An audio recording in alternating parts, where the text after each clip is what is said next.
high above the bustling streets of ancient Athens, stone by stone. The Acropolis rose a monument not just to gods and glory, but to quiet, endless labor. Before the marble gleamed in the sun, before the philosophers pondered beneath its shadow.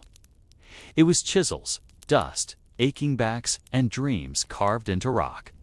Tonight, we climb slowly to the top of the ancient hill and drift through the entire story of how the Acropolis came to crown. Athens, if softly told stories of forgotten hands and ancient ambition help your mind settle. You've found the perfect place. Subscribe now and tap the bell icon to explore more peaceful corners of the past, one quiet night at a time. Before we continue, I'd love to know, where are you listening from, and what time is it for you right now? It's always amazing to see how far our quiet little stories are reaching. You are standing on a hill that has witnessed over 4,000 years of human ambition, devotion, and the relentless passage of time. The Acropolis of Athens, rising 512 feet above the sprawling city below, began its story not with marble temples or classical columns, but with something far more mundane, yet profound: limestone. This ancient limestone formation, carved by millennia of geological processes, would become the foundation upon which Western civilization would build some of its most enduring monuments. The story begins around 7000 BCE, when the first humans discovered this natural fortress. These Neolithic settlers, perhaps numbering no more than a few dozen families, were drawn to the hill for reasons that seem almost boringly practical today. The limestone ridge provided natural defense, its steep slopes offering protection from both wild animals and human enemies. More importantly, it had something precious in the ancient world: fresh water. Natural springs bubbled up through the porous limestone, creating a reliable water source that would support human habitation for millennia to come. These early inhabitants lived in simple mud brick houses, their daily routines centered around the basic necessities of survival. Archaeological evidence suggests they spent their days tending small plots of barley and wheat on the slopes below, gathering wild fruits and nuts, and crafting primitive tools from obsidian and flint. Their pottery was crude but functional, designed for storing grain and water rather than aesthetic beauty. Yet even these earliest residents seem to understand the spiritual significance of their chosen home. Remnants of simple stone altars and ritual offerings have been discovered in the caves that honeycombed the Acropolis slopes, suggesting that religious devotion to this sacred place began almost as soon as humans arrived. The transition from the Neolithic period to the Bronze Age brought profound changes to the hilltop community. Around 2000 BCE, new settlers arrived with more sophisticated tools and techniques. These Bronze Age inhabitants constructed the first substantial buildings on the Acropolis summit, including primitive defensive walls and what archaeologists believe were early temples or shrines. Their pottery showed marked improvement in both craftsmanship and decoration, featuring geometric patterns and animal motifs that would later influence classical Greek art. Daily life for these Bronze Age residents followed patterns that would remain remarkably consistent for centuries. Women spent their days grinding grain into flour using stone querns, weaving wool into cloth on primitive looms, and preparing meals over open fires. Men worked as farmers, herders, and craftsmen, their days divided between tending crops in the fertile plains below and maintaining the growing settlement on the hilltop. Children learned their trades through observation and practice, boys eventually taking up their father's occupations while girls mastered the domestic arts essential for household management. The religious practices of these early inhabitants were equally systematic and repetitive. Archaeological evidence reveals that they conducted regular ceremonies at fixed intervals, probably corresponding to agricultural seasons and lunar cycles. They offered pottery vessels filled with grain, oil, and wine to their gods, breaking these vessels at the conclusion of each ceremony. Over time, The accumulation of pottery sherds created distinctive archaeological layers that modern excavators use to date the various phases of early habitation. The Bronze Age inhabitants also developed the first systematic approach to water management on the Acropolis. They carved channels and cisterns into the limestone bedrock, creating a network of reservoirs that collected and stored rainwater. This infrastructure project, unremarkable in its engineering but crucial for survival, required the coordinated effort of the entire community. Men quarried limestone blocks, women carried water and supplies, and children helped with the lighter tasks of clearing debris and organizing tools. As the Bronze Age progressed, the Acropolis community grew increasingly sophisticated in its organization and administration. Evidence suggests they developed a system of record-keeping using primitive symbols carved into stone and clay tablets. These early accounts tracked the storage and distribution of grain, the allocation of work assignments, and the scheduling of religious ceremonies. The bureaucratic nature of these records, with their meticulous attention to mundane details, provides insight into a society that valued order and systematic planning above individual creativity or innovation. The transition to the Mycenaean period around 1700 BCE marked another significant phase in the Acropolis's development. The Mycenaeans, with their more advanced military technology and complex social hierarchies, transformed the hilltop from a simple agricultural settlement into a fortified palace complex. Yet even as they built more impressive structures and established more elaborate ceremonies, the fundamental patterns of daily life remained rooted in the same practical necessities that had governed the hill's inhabitants for over 1,000 years. What makes this early period particularly fascinating, in its own quiet way, is how these ancient peoples dealt with the constant challenge of maintaining their community on a limestone hill. Every day brought the same problems: hauling water up steep slopes, maintaining defensive walls against weather and enemies, and ensuring adequate food supplies for a growing population. Their solutions were methodical and repetitive, refined. Through generations of trial and error, they developed specific techniques for quarrying limestone, particular methods for constructing walls, and standardized procedures for conducting religious ceremonies. The archaeological record from this period reveals a society obsessed with routine and tradition. Pottery styles remained virtually unchanged for centuries, suggesting that each generation faithfully copied the techniques of their predecessors. Building methods showed similar conservatism, with construction techniques passing from father to son with little innovation or experimentation. Even burial practices followed rigid patterns, with bodies interred in similar positions and accompanied by standardized grave goods. Yet beneath this apparent monotony lay a profound continuity that would ultimately prove more enduring than any individual innovation. The early inhabitants of the Acropolis established patterns of religious devotion, civic organization, and architectural planning that would influence the development of classical Greek civilization. Their seemingly boring dedication to maintaining water systems, defending walls, and conducting regular ceremonies created the foundation upon which later generations would build their more celebrated achievements. As the Mycenaean period drew to a close around 1100 BCE, the Acropolis had been continuously inhabited for over 2,000 years. The hill had seen the rise and fall of numerous communities, each leaving its mark in the archaeological record through pottery sherds, building foundations, and scattered artifacts.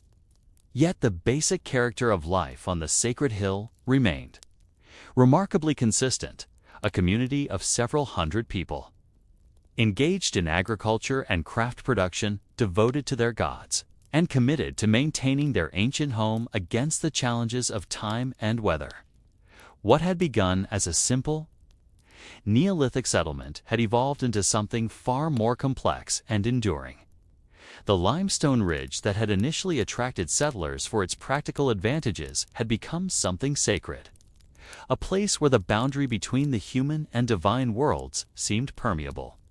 the boring, repetitive work of daily survival, had created not just a functioning community, but a spiritual center that would eventually inspire some of the greatest achievements in human architecture and art.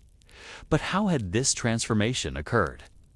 What forces had converted a simple hillside settlement into the foundation for classical Athens? The answer lies in the gradual accumulation of traditions, the slow development of religious practices, and the methodical expansion of architectural ambitions that characterize the centuries leading up to the Archaic period.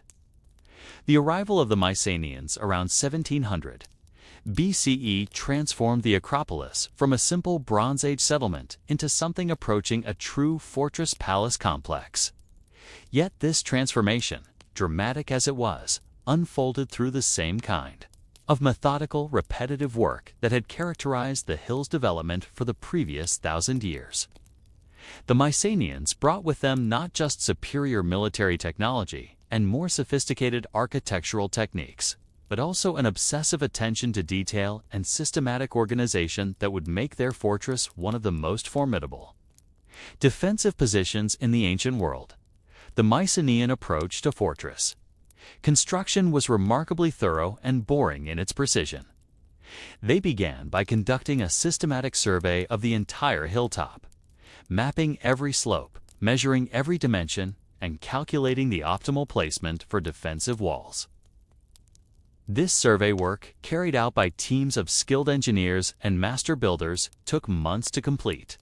Each measurement was recorded on clay tablets using the Mycenaean Linear B script, creating detailed archives that documented every aspect of the Otskas construction project.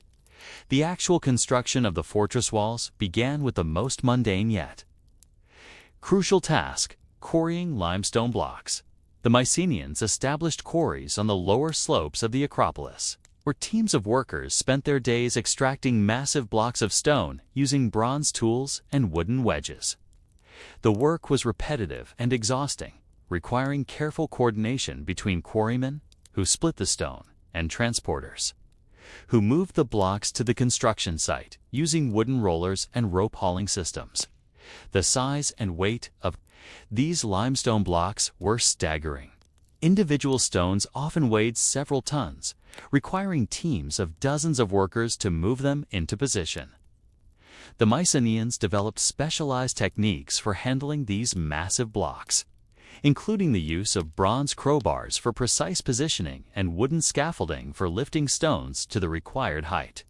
The construction crews worked in shifts, with some teams quarrying stone, others transporting blocks, and still others fitting the stones into the growing wall structure.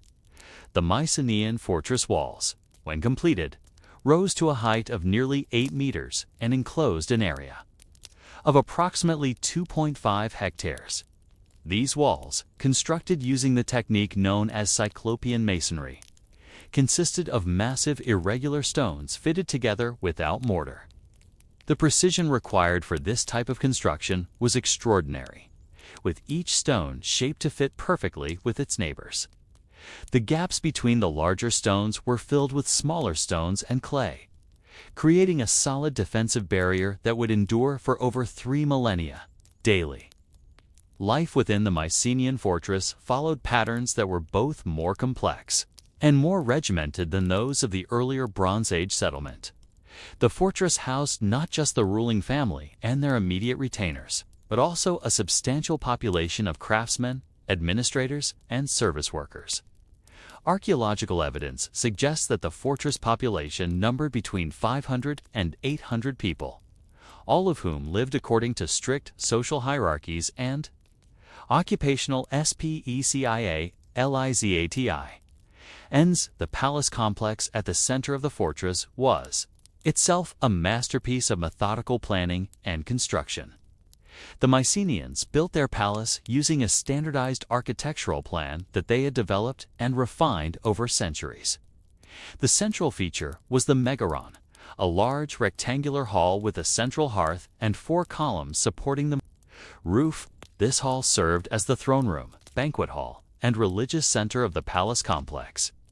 Surrounding the megaron were smaller rooms for storage, administration, and private quarters for the royal family. The construction of the palace required the coordinated efforts of numerous specialized craftsmen. Stonemasons shaped limestone, blocks for the foundations and walls, while carpenters crafted wooden beams and supports using bronze tools. Plasterers covered the walls with smooth lime plaster, which was then decorated with colorful frescoes depicting religious ceremonies, hunting scenes, and geometric patterns. The floors were constructed using carefully fitted stone slabs, some of which were decorated with painted designs. The Mycenaean administrative system was equally systematic and comprehensive. The palace complex included a sophisticated archive system with rooms dedicated to storing thousands of clay tablets containing records of every aspect of fortress life. These tablets, written in linear B script, documented everything from tax collections and military assignments to religious ceremonies and craft production. The scribes who maintained these records worked in shifts, ensuring that every transaction, every decision, and every event was properly documented and filed. The fortress also housed numerous workshops where craftsmen produced the goods necessary for daily life and long-distance trade. Bronze smiths worked in specialized forges, using techniques that had been refined over generations to produce weapons, tools, and decorative objects. Potters created the distinctive Mycenaean pottery that would later be found throughout the Mediterranean world. Textile workers produced the fine woolen fabrics that were a major source of Mycenaean wealth and diplomatic influence. The religious practices of the Mycenaean fortress were equally methodical and well organized. The palace complex included several shrines and altars where regular ceremonies were conducted according to a fixed calendar. The most important of these ceremonies took place in the Megaron itself, where the king and his priests performed rituals designed to ensure the favor of the gods and the prosperity of the kingdom. These ceremonies required extensive preparation, including the procurement of sacrificial animals, the preparation of offerings, and the coordination of music and dance performances. The Mycenaean approach to water management was particularly impressive in its systematic thoroughness. They expanded and improved the water collection and storage systems that had been developed by their predecessors, creating a network of cisterns, channels, and reservoirs that could provide water for the entire fortress population even during extended sieges. The construction of these water systems required careful engineering and meticulous attention to detail, with each component designed to work seamlessly with the others. The fortress also included extensive storage facilities for grain, oil, wine, and other essential supplies. The Mycenaeans built large storage rooms with carefully designed ventilation systems to prevent spoilage and pest infestation. They developed standardized containers for different types of goods, making it easier to track inventory and prevent theft. The storage areas were supervised by specialized administrators who maintained detailed records of all incoming and outgoing supplies. The military organization of the Mycenaean fortress was equally systematic and comprehensive. The fortress housed a professional military force of several hundred warriors, each equipped with standardized weapons and armor. The Mycenaeans developed specialized training programs for their soldiers, including regular drills and practice sessions. They also maintained detailed records of military equipment, ensuring that every weapon and piece of armor was properly maintained and accounted for. The decline of Mycenaean civilization around 1100 BCE was as gradual and systematic as its rise. Had been archaeological evidence suggests that the fortress was abandoned gradually rather than destroyed suddenly, with the population slowly declining over several generations. The abandonment appears to have been related to broader changes in the eastern Mediterranean world, including the collapse of trade networks and the invasion of the Sea Peoples. Yet even as the Mycenaean fortress was being abandoned, it left behind a legacy that would profoundly influence the development of classical Greek civilization. The Mycenaeans had established the Acropolis as a center of political power, religious devotion, and artistic achievement. They had developed sophisticated techniques for stone construction, water management, and administrative organization. Most importantly, they'd created a tradition of systematic planning and methodical execution that would characterize Greek architecture and engineering for centuries to come. The archaeological remains of the Mycenaean fortress, buried beneath later construction, provide a fascinating glimpse into a civilization that valued order, precision, and systematic organization above individual creativity or innovation.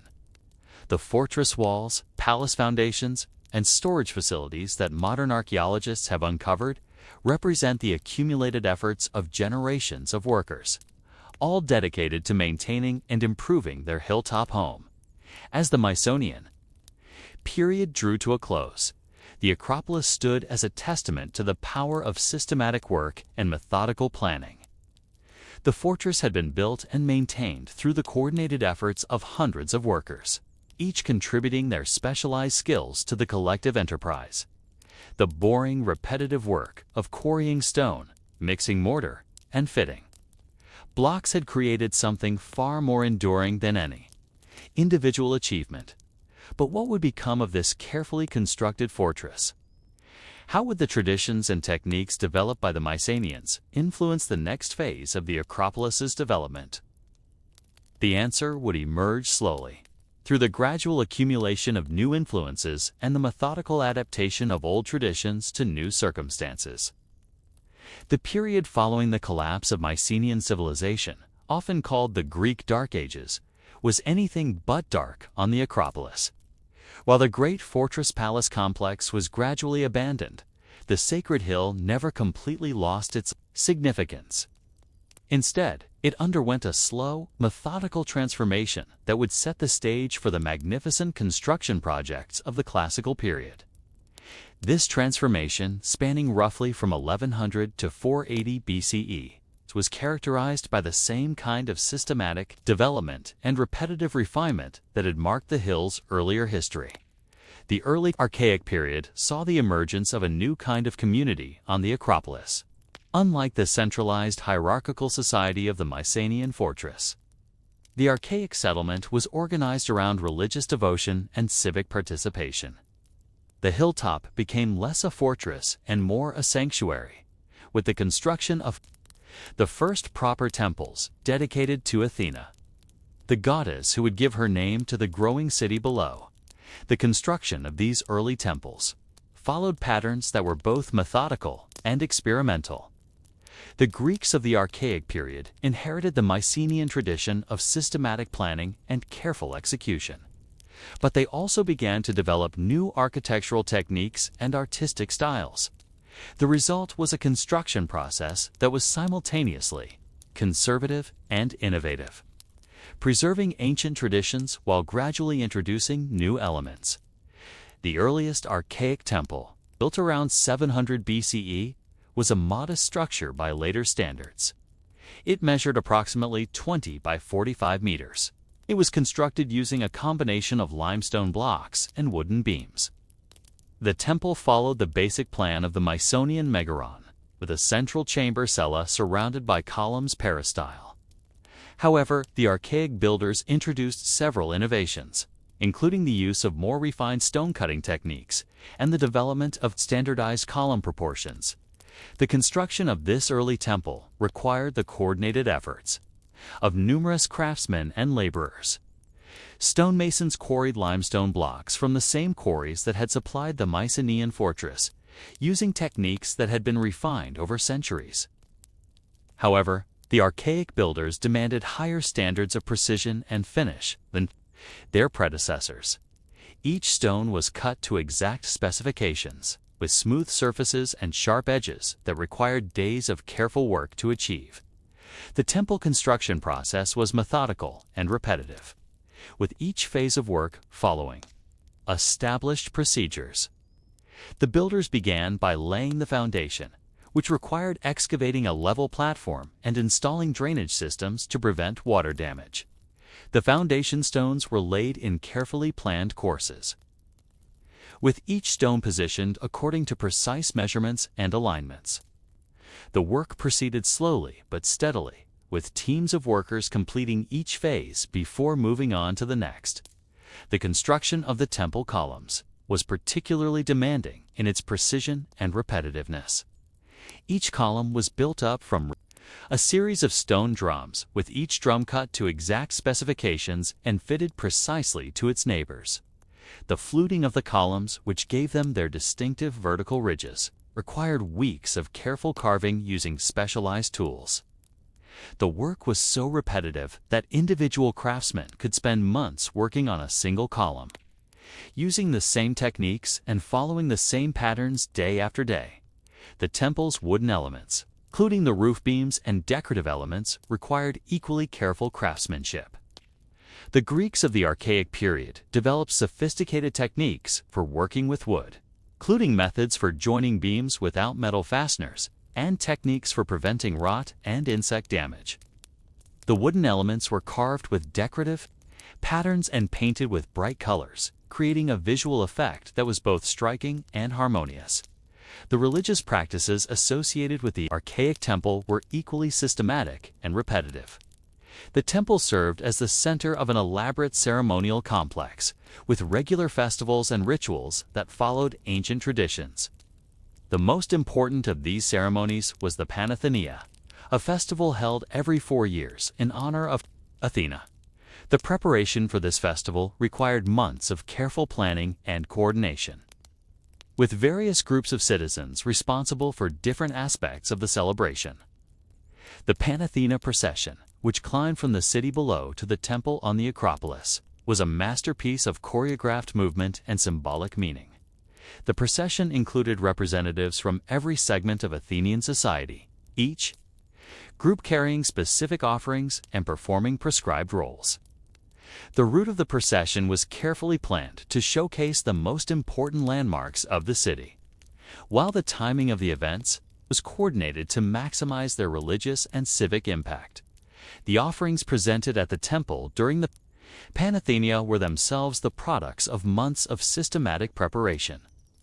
Craftsmen worked throughout the year to create the pottery, textiles, and metal objects that would be presented to the goddess. The most important of these offerings was the peplos, an elaborately decorated robe that was woven by a selected group of young women over a period of 9 months.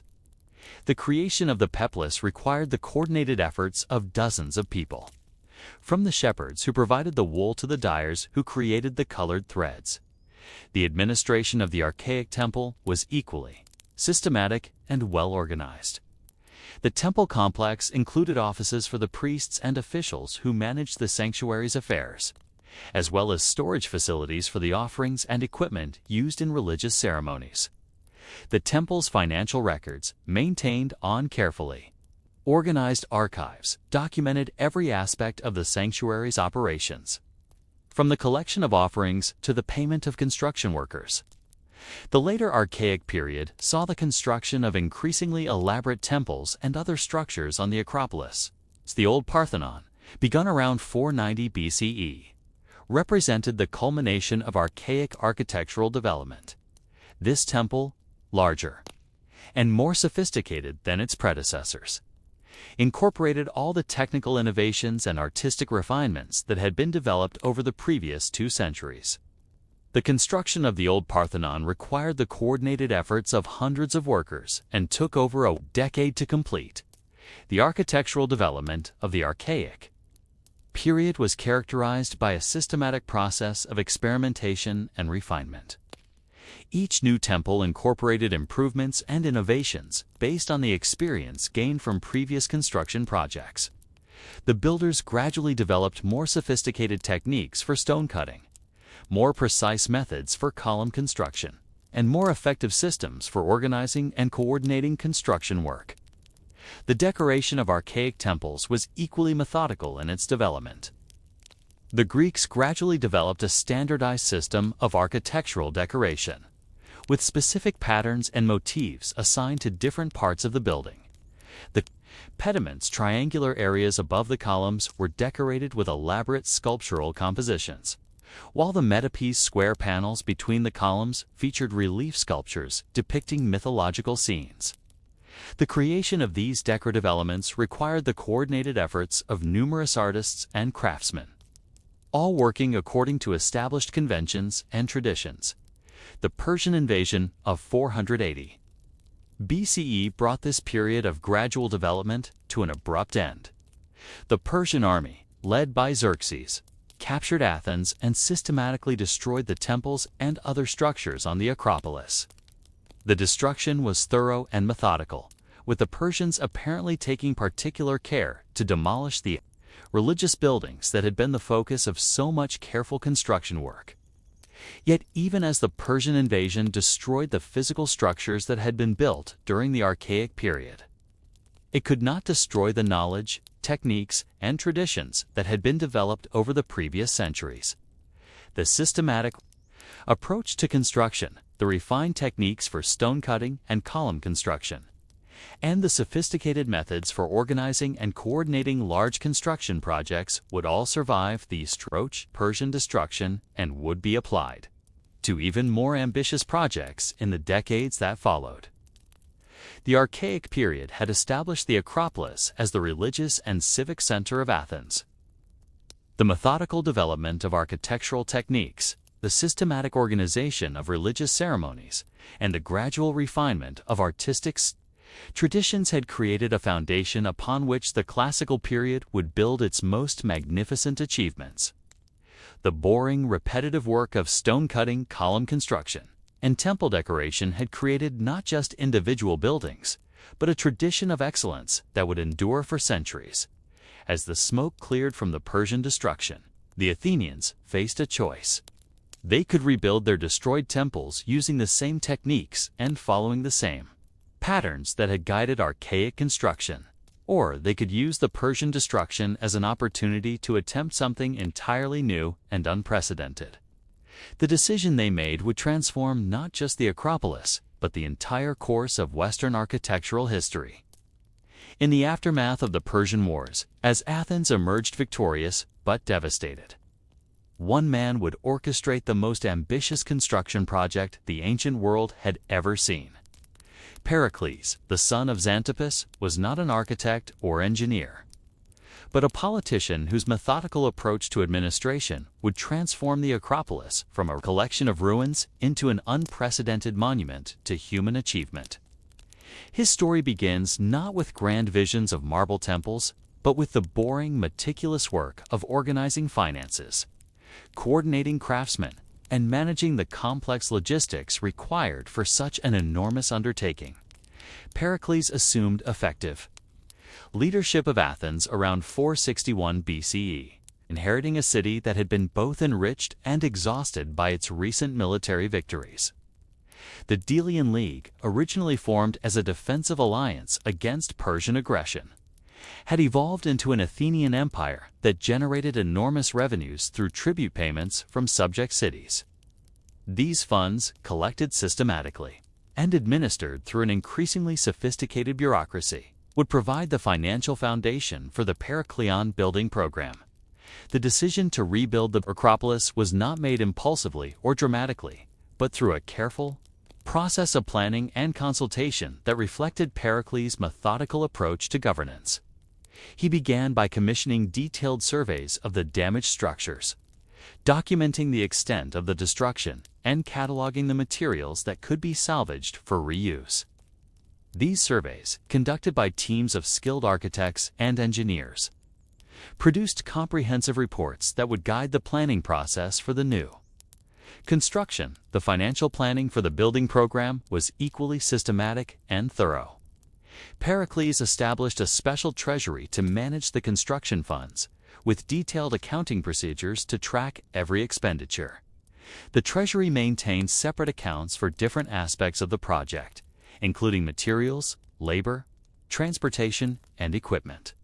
Regular audits ensured that the funds were being used efficiently and appropriately, while detailed records provided a complete accounting of how the money was spent.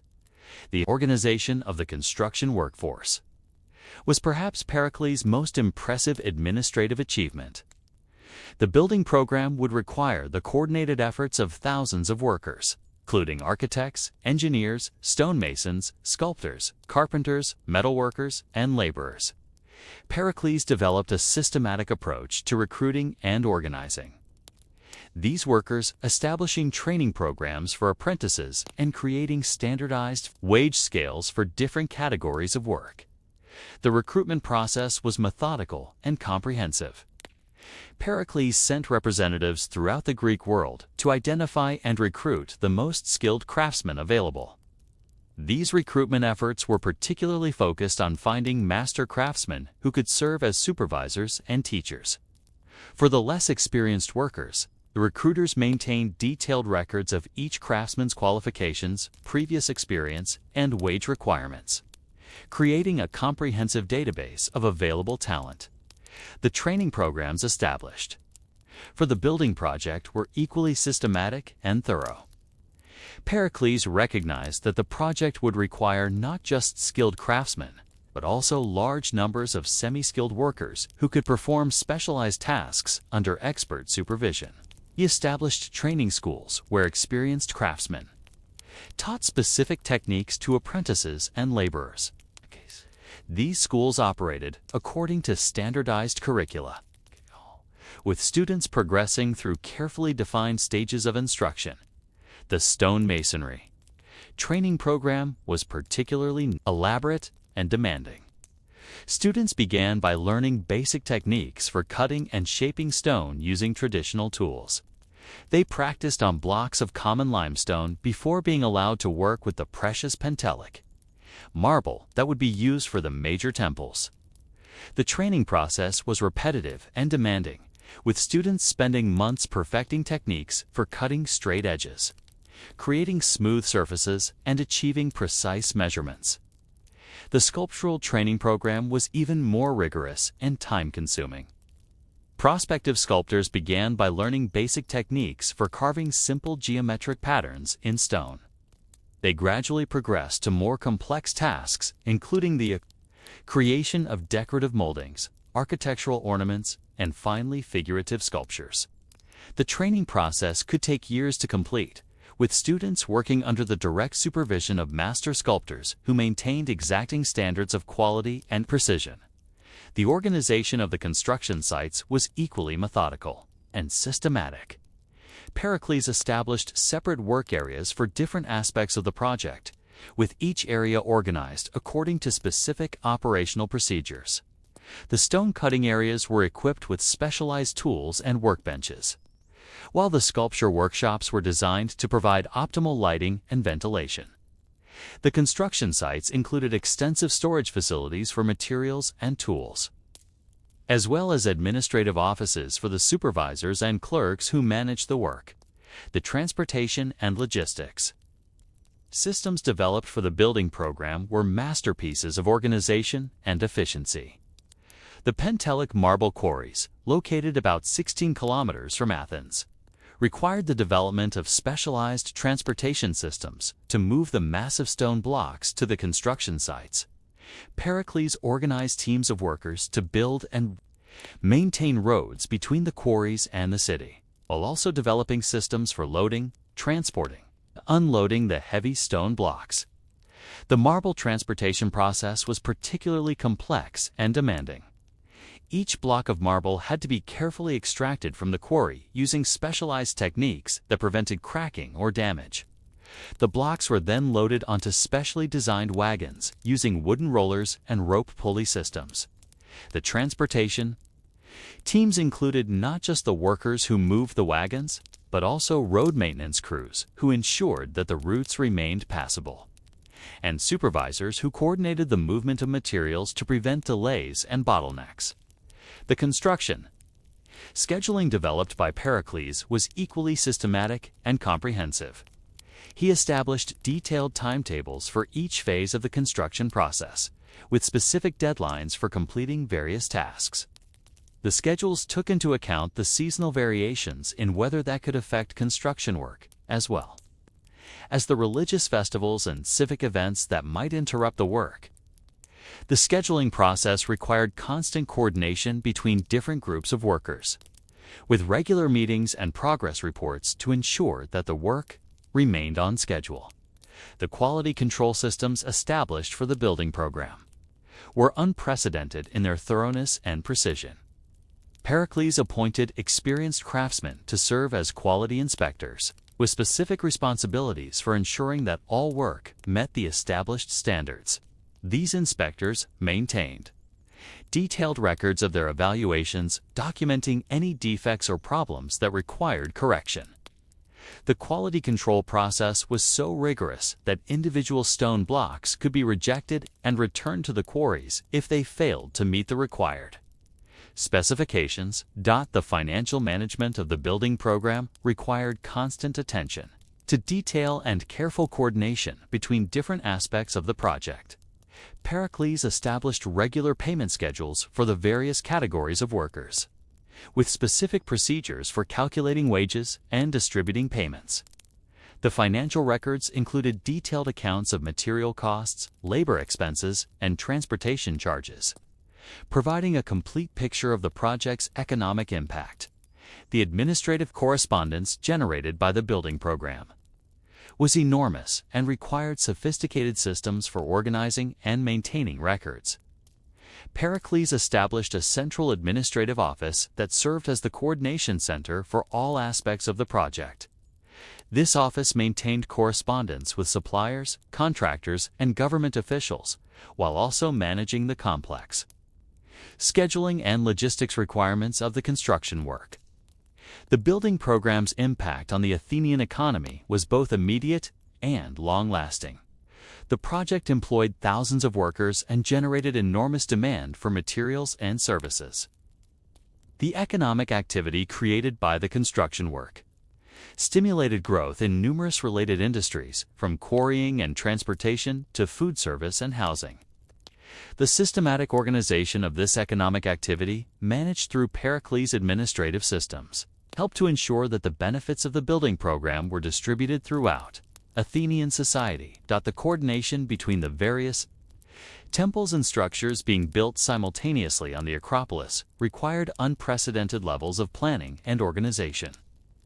Pericles had to ensure that the different construction projects did not interfere with each other, while also coordinating the sharing of resources and expertise between the various work sites. This coordination required regular meetings between the different project supervisors, as well as careful scheduling to prevent conflicts over materials and workers. The success of the Periclean building program was ultimately due to the systematic and methodical approach that Pericles brought to every aspect of the project.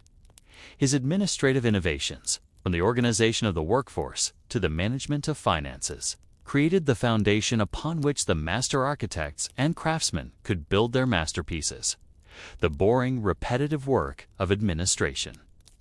Logistics and quality control made possible the creation of some of the most beautiful and enduring structures in human history.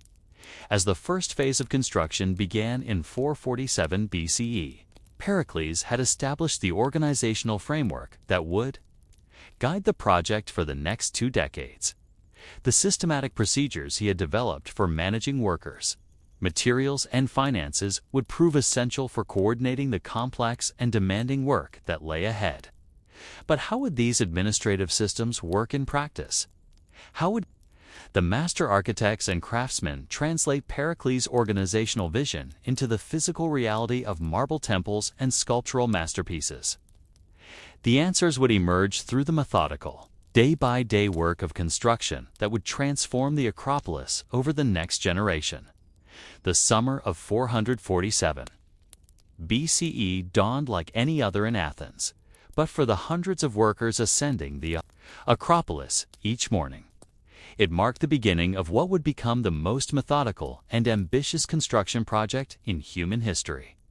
The master architects Echinus and Callicrates had spent months preparing detailed plans for the new Parthenon, but the translation of these plans into physical reality would require the coordinated efforts of craftsmen whose daily routines were as precise and repetitive as the geometric proportions they were creating in stone. The workday on the Acropolis began before sunrise. when the first workers arrived to prepare the construction sites for the day's activities. The routine was systematic and unchanging. Tools were removed from storage.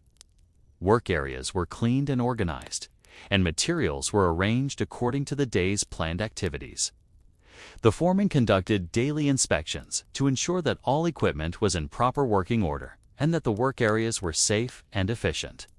The master stonemasons, the aristocrats of the construction workforce, began each day by examining the marble blocks that had been delivered from the Pentala quarries.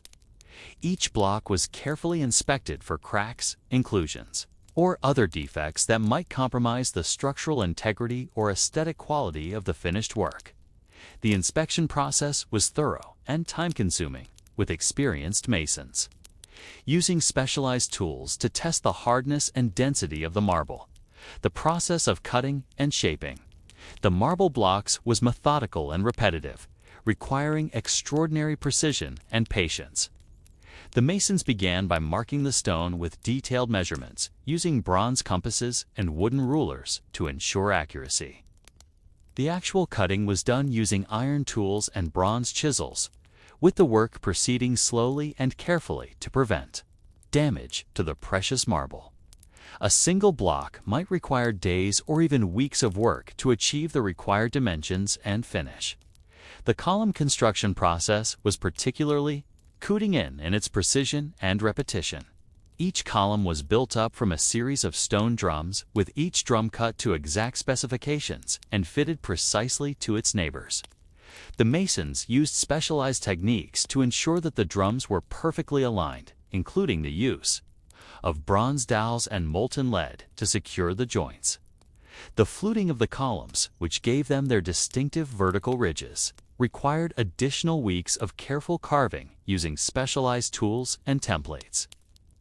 The sculptors working on the Parthenon's decorative elements followed equally systematic procedures. The creation of the pediment sculptures, which depicted the birth of Athena and her contest with Poseidon for the patronage of Athens, required months of careful planning and execution. The sculptors began by creating small clay models of the proposed figures, which were then scaled up to full size using mathematical proportions and careful measurements. The carving of the actual sculptures was a collaborative process involving multiple craftsmen working under the supervision of master sculptors. The work began with the rough shaping of the marble blocks, using heavy tools to remove the excess stone and establish the basic forms. The detail work, including the carving of facial features, hair, and drapery, was done by the most skilled craftsmen using fine chisels and specialized tools. The process was so time-consuming that individual figures could require months of work to complete. The frieze sculptures, depicting the Panathenaic procession, presented unique challenges in their execution. The frieze consisted of a continuous band of relief sculpture running around the entire building, requiring careful coordination between the different sculptors to ensure consistency in style and proportion. The sculptors used standardized templates and measurement systems to ensure that the figures in different sections would align properly when the frieze was assembled on the building. The daily routine of the frieze sculptors was remarkably systematic. Each morning, they would examine their assigned section of the frieze, checking the previous day's work for any defects or inconsistencies. They would then spend several hours planning the day's carving, using detailed drawings and measurements to determine exactly how much stone to remove and where to place each detail. The actual carving work proceeded slowly and methodically, with frequent pauses to check measurements and compare the work with the master drawings. The creation of the meditative sculptures, depicting the battle between the lapiths and centaurs, followed similar patterns of systematic work. Each meditative was carved as a separate panel, with individual sculptors responsible for complete compositions. The work required not just technical skill in carving, but also a thorough understanding of human and animal anatomy, as well as the ability to create dynamic compositions within the confined square format of the metopes. The painters who applied the finishing touches to the sculptural work followed equally. Methodical procedures. The Parthenon, like all Greek temples, was originally painted in bright colors that enhanced the sculptural details and protected the marble from weathering. The painting process required careful preparation of the marble surfaces, followed by the application of multiple layers of paint. Using standardized color schemes and techniques, the carpenters working on the Parthenon's wooden elements faced their own set of systematic challenges. The roof structure, made entirely of wood, required the precise cutting and fitting of hundreds of beams and rafters. The carpenters used traditional techniques that had been refined over generations, including complex joinery methods that created strong connections without the use of metal fasteners. The work was repetitive and demanding, requiring perfect measurements and precise cuts to ensure that all the wooden elements fit together properly. The bronze workers, responsible for the temple's metal fittings and decorative elements, followed equally systematic procedures. The creation of the bronze doors, with their elaborate relief decorations, required months of careful work. The bronze workers used traditional lost wax casting techniques, creating detailed wax models that were then used to make the bronze molds. The casting process itself was dangerous and demanding, requiring precise control of temperatures and timing to produce perfect results. The organization of the various craftsmen into coordinated work teams was a masterpiece of systematic planning. The construction supervisors had to ensure that the different groups of workers did not interfere with each other, while also coordinating the sharing of tools, materials, and workspace. This coordination required detailed scheduling and constant communication between the various team leaders. The quality control systems established for the Parthenon construction were unprecedented in their thoroughness. Master craftsmen were assigned to inspect every aspect of the work, from the cutting of individual stone blocks to the assembly of complex architectural elements. The inspectors maintained detailed records of their evaluations, documenting any problems or defects that required correction. The standards were so high that even minor imperfections could result in the rejection of completed work. The daily rhythm of work on the Parthenon was governed by the seasonal cycles and religious calendar that structured all aspects of Greek life. Work began each day at sunrise and continued until late afternoon, with breaks for meals and rest. The work schedule was adjusted for the hot summer months, when the most demanding work was done in the early morning and late afternoon to avoid the heat of midday. The transportation of materials to the construction site required constant coordination and systematic planning. The marble blocks were brought up the steep slopes of the Acropolis using wooden ramps and rope pulley systems. The process was slow and labor-intensive, requiring teams of workers to coordinate their efforts carefully to prevent accidents and damage to the precious materials. The construction of the Parthenon's foundation was a masterpiece of systematic engineering. The builders had to create a perfectly level platform on the uneven surface of the Acropolis, requiring the careful placement of thousands of foundation stones. The work proceeded block by block, with each stone positioned according to precise measurements and alignments.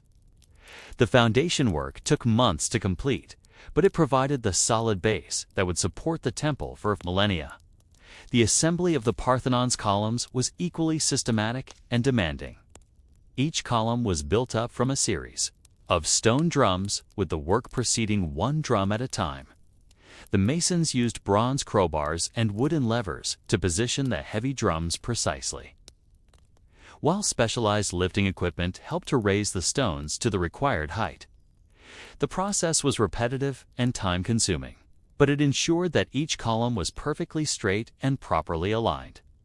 The installation of the Parthenon's architrave, the horizontal beams that connected the columns, required extraordinary precision and coordination. Each beam weighed several tons and had to be positioned with millimeter accuracy to ensure proper alignment with the columns below and the frieze above. The work required the coordinated efforts of dozens of workers, using specialized lifting equipment and careful planning to prevent accidents.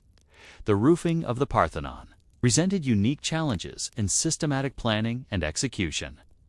The wooden roof structure had to be assembled piece by piece, with each beam and rafter cut to precise dimensions and fitted carefully into place. The work required not just technical skill, but also careful coordination between the carpenters working on different sections of the roof to ensure that all the elements would fit together properly. The final decoration of the Parthenon involved the systematic application of paint and gilding to enhance the sculptural elements and protect the marble from weathering. The painters worked according to standardized color schemes that had been developed specifically for the temple, using techniques that had been refined through years of experimentation and practice. As the Parthenon neared completion in 432 BCE, the systematic work of hundreds of craftsmen over 15 years had created. It's what many consider the most perfect building ever constructed. The boring, repetitive work of cutting stone, carving sculptures, and fitting architectural elements had produced a structure of unprecedented beauty and precision. Yet the Parthenon was only one element of the larger Perikleon building program, which included several other major temples and structures on the Acropolis. The Propylaea, a monumental gateway to the Acropolis, was being constructed simultaneously, with the Parthenon using similar systematic methods and equally high standards of craftsmanship. The Erechtheion, with its famous caryatid porch, would follow later, requiring even more specialized techniques and innovative solutions to architectural problems. The success of the Perikleon building program was ultimately due to the systematic approach that governed every aspect of the construction process, from the initial planning and organization to the final decoration and dedication. The work proceeded according to established procedures and standards that ensured consistent quality and efficient use of resources. The master craftsmen whose daily work created these magnificent structures were following traditions and techniques that had been developed over centuries of experience and experimentation. But what would happen to these carefully constructed temples? How would they survive the challenges of time, weather, and human conflict that would test their endurance over the coming centuries? The answers would emerge through the same kind of systematic maintenance and careful preservation that had characterized their construction by 438 BCE. As the basic structure of the Parthenon reached completion, the true genius of the Perikleon building program became apparent not in its grand gestures, but in its obsessive attention to the smallest details. The systematic perfection that would make the Parthenon legendary was achieved through countless small corrections, minute adjustments, and repetitive refinements that most visitors would never notice, but that collectively created an impression of mathematical harmony and visual balance. The optical refinements incorporated into the Parthenon were the result of generations of systematic observation and experimentation by Greek architects. The builders discovered that perfectly straight lines appeared to sag when viewed from a distance. So they introduced subtle curves into every horizontal element of the building. The stylobate, the platform on which the columns stood, curved upward by approximately 11 centimeters over its 69-meter length. This curvature was so slight that it was barely perceptible to the naked eye, yet it was essential for creating the impression of perfect straightness. The implementation of these optical refinements required extraordinary precision in measurement and execution. Each stone in the stylobate had to be cut to slightly different dimensions to create the subtle curve, while maintaining perfect alignment with the stones on either side. The masons used specialized measuring instruments and carefully maintained templates to ensure that the curvature was consistent across the entire length of the platform. The work was so precise that modern laser measurements have confirmed that the ancient builders achieved accuracies within a few millimeters of their intended specifications. The columns of the Parthenon incorporated similar optical refinements, each one slightly different from its neighbors in ways that created visual harmony across the entire colonnade. The corner columns were made approximately 5 centimeters thicker than the others to compensate for the tendency of columns silhouetted against the sky to appear thinner than those viewed against the dark interior of the temple. The spacing between columns was also adjusted, with slightly wider intervals at the corners to prevent the end columns from appearing crowded. The entases, or subtle swelling of the Parthenon columns, was achieved through systematic application of mathematical principles developed over decades of architectural experimentation. Each column tapered from bottom to top according to a carefully calculated curve that created the impression of organic growth and structural strength. The creation of this entasis required the stonemasons to cut each drum of the column to slightly different dimensions, following templates that specified the exact circumference at each level. The systematic coordination of all these optical refinements required unprecedented levels of planning and quality control.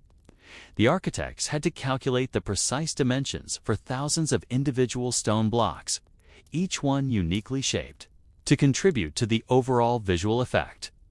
The masons had to execute these calculations with extraordinary precision, knowing that even small errors would be visible in the finished building. The sculptural decoration of the Parthenon was equally systematic in its pursuit of perfection. The pediment sculptures were carved according to a unified design that told coherent stories while maintaining perfect balance and proportion across the entire triangular space. The east pediment depicted the birth of Athena, with Zeus at the center flanked by symmetrically arranged figures of gods and goddesses. The west pediment showed the contest between Athena and Poseidon for the patronage of Athens, again with carefully balanced compositions on both sides of the central figures. The execution of the pediment sculptures required careful coordination between multiple sculptors working on different figures. The master sculptor, Phidias, who supervised the entire sculptural program, established detailed guidelines for proportions, poses, and stylistic details that ensured consistency across all the figures.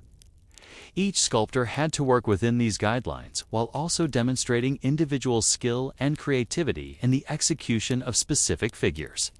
The frieze of the Parthenon, depicting the Panathenaic procession, was perhaps the most systematic achievement of Greek sculptural art. The frieze consisted of 160 meters of continuous relief sculpture, featuring over 600 human figures and 200 animals. The planning and execution of this enormous composition required systematic organization on an unprecedented scale. The frieze was divided into sections corresponding to the four sides of the building, with each section depicting different aspects of the Panathenaic procession. The south side showed the cavalcade of horsemen. The north side depicted the procession of sacrificial animals. The west side showed the preparation for the procession, and the east side displayed the presentation of the peplos to Athena. Each section was further subdivided into smaller panels that could be carved by individual sculptors while maintaining overall coherence. The systematic approach to the frieze sculpture extended to the smallest details of execution. The sculptors used standardized proportions for human figures, with specific ratios governing the relationships between head, torso, and limbs. The horses were carved according to equally systematic principles, with careful attention to anatomical accuracy and dynamic movement. Even the drapery followed established conventions, with specific patterns and folds used to indicate different types of fabric and different states of movement. The meditative sculptures that decorated the exterior of the Parthenon were equally systematic in their conception and execution. The 92 metopes were arranged in 4 groups corresponding to the 4 sides of the building, with each group depicting a different mythological battle. The south side showed the battle between the Lapiths and Centaurs. The north side depicted scenes from the Trojan War. The west side showed the battle between the Greeks and Amazons, and the east side featured the battle between the gods and giants. The systematic approach to the metope sculptures was evident in their consistent style and proportions, despite being carved by different sculptors over several years. Each metope was composed according to established principles of balance and movement, with the figures arranged to create dynamic compositions within the square format. The sculptors used standardized techniques for depicting human anatomy, facial expressions, and drapery, ensuring visual consistency across all 92 panels. The painting and gilding of the Parthenon's sculptural elements was equally systematic and comprehensive. The temple was originally decorated with bright colors that enhanced the sculptural details and created a visual spectacle that would have been overwhelming in its richness and complexity. The painting process required careful preparation of the marble surfaces, followed by the application of multiple layers of paint. Using standardized color schemes and techniques, the color scheme for the Parthenon was based on a systematic palette of red, blue, and gold that was applied according to established conventions. The backgrounds of the pediments were painted blue, while the figures were colored in naturalistic flesh tones with details picked out in gold. The metopes were similarly painted with red backgrounds setting off the sculptural figures. The architectural elements were decorated with geometric patterns in the same three-color scheme, creating visual unity across the entire building. The systematic maintenance of the Parthenon began even before its construction was completed. The Athenians established regular procedures for cleaning and repairing the temple, with specific responsibilities assigned to different groups of workers. The marble surfaces were cleaned regularly to prevent the accumulation of dirt and pollution, while the wooden elements of the roof were inspected and maintained to prevent rot and insect damage. The financial management of the completed Parthenon was equally systematic and comprehensive. The temple treasury maintained detailed records of all offerings and expenditures, with regular audits to ensure proper accounting. The income from the temple, including offerings from worshippers and fees from visitors, was managed according to strict procedures that prevented theft and misuse of funds. The religious ceremonies conducted at the completed Parthenon followed systematic procedures that had been refined over centuries of practice. The daily rituals included specific prayers, offerings, and sacrifices that were performed according to a fixed schedule. The annual Panathenaea festival required months of systematic preparation, with detailed planning for the procession, sacrifices, and other ceremonial activities. The Parthenon also served as a repository for the city's financial reserves, with the treasury of the Delian League stored in specially designed chambers within the temple. The management of these funds required systematic accounting procedures and security measures to prevent theft or misuse. The treasury maintained detailed records of all deposits and withdrawals, with regular inventories to ensure that the accounts were accurate. The impact of the completed Parthenon on visitors was carefully orchestrated through systematic planning of the approach and viewing experience. The propylaea, the monumental gateway to the Acropolis, was designed to frame the first view of the Parthenon and create a sense of anticipation and reverence. The placement of the other buildings on the Acropolis was equally systematic, creating a carefully choreographed sequence of views and experiences as visitors moved through the sacred precinct.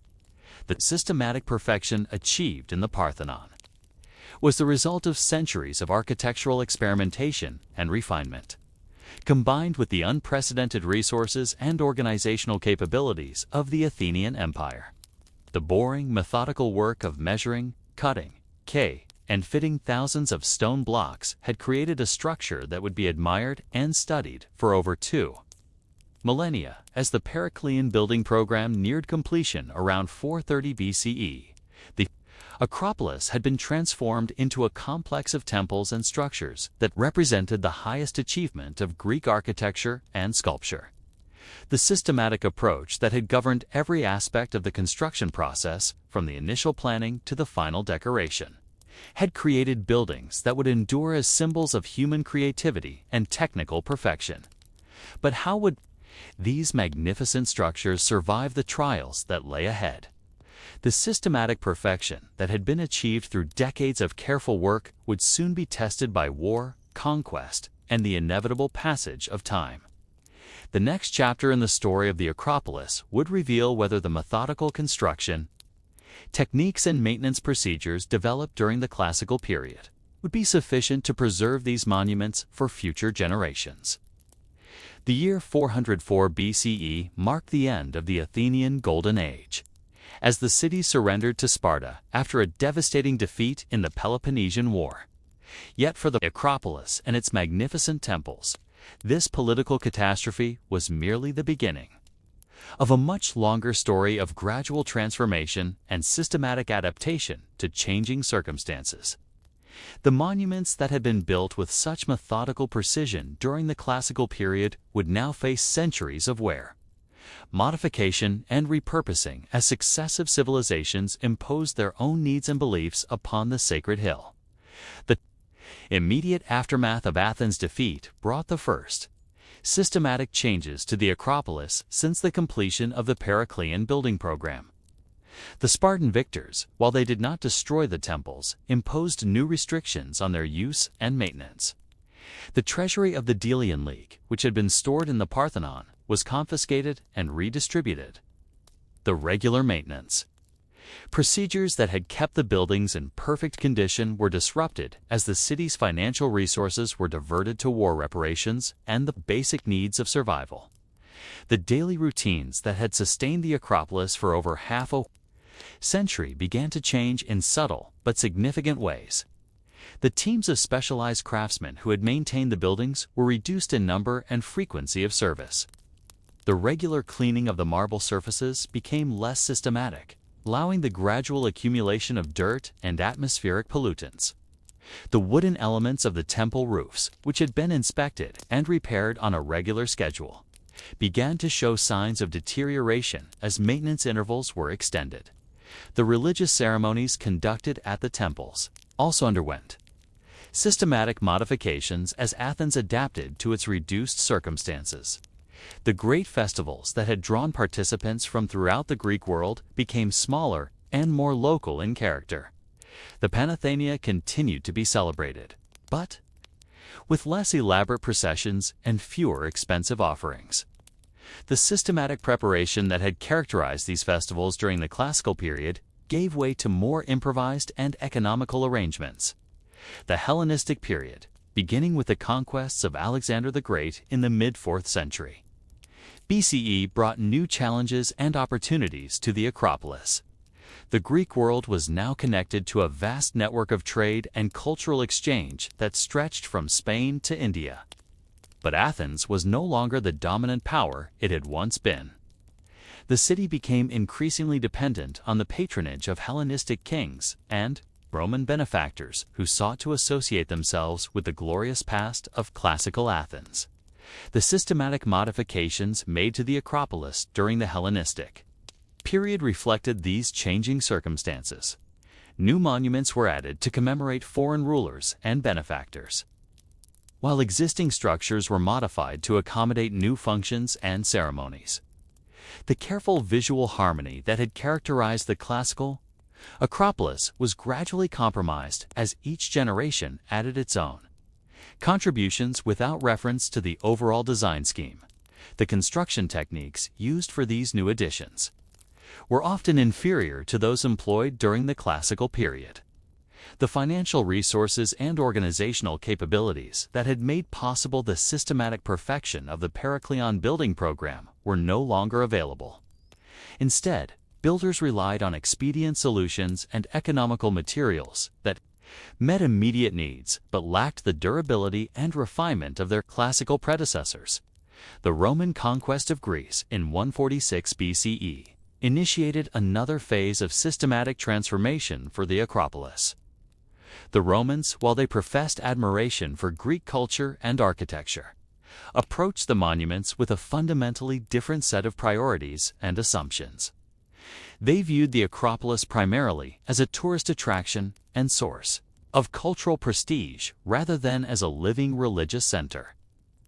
The Roman modifications to the Acropolis were systematic but superficial, focused on enhancing the visitor experience rather than preserving the original functions and meanings of the buildings. New staircases and pathways were constructed to facilitate tourist access, while interpretive inscriptions were added to explain the significance of the various monuments.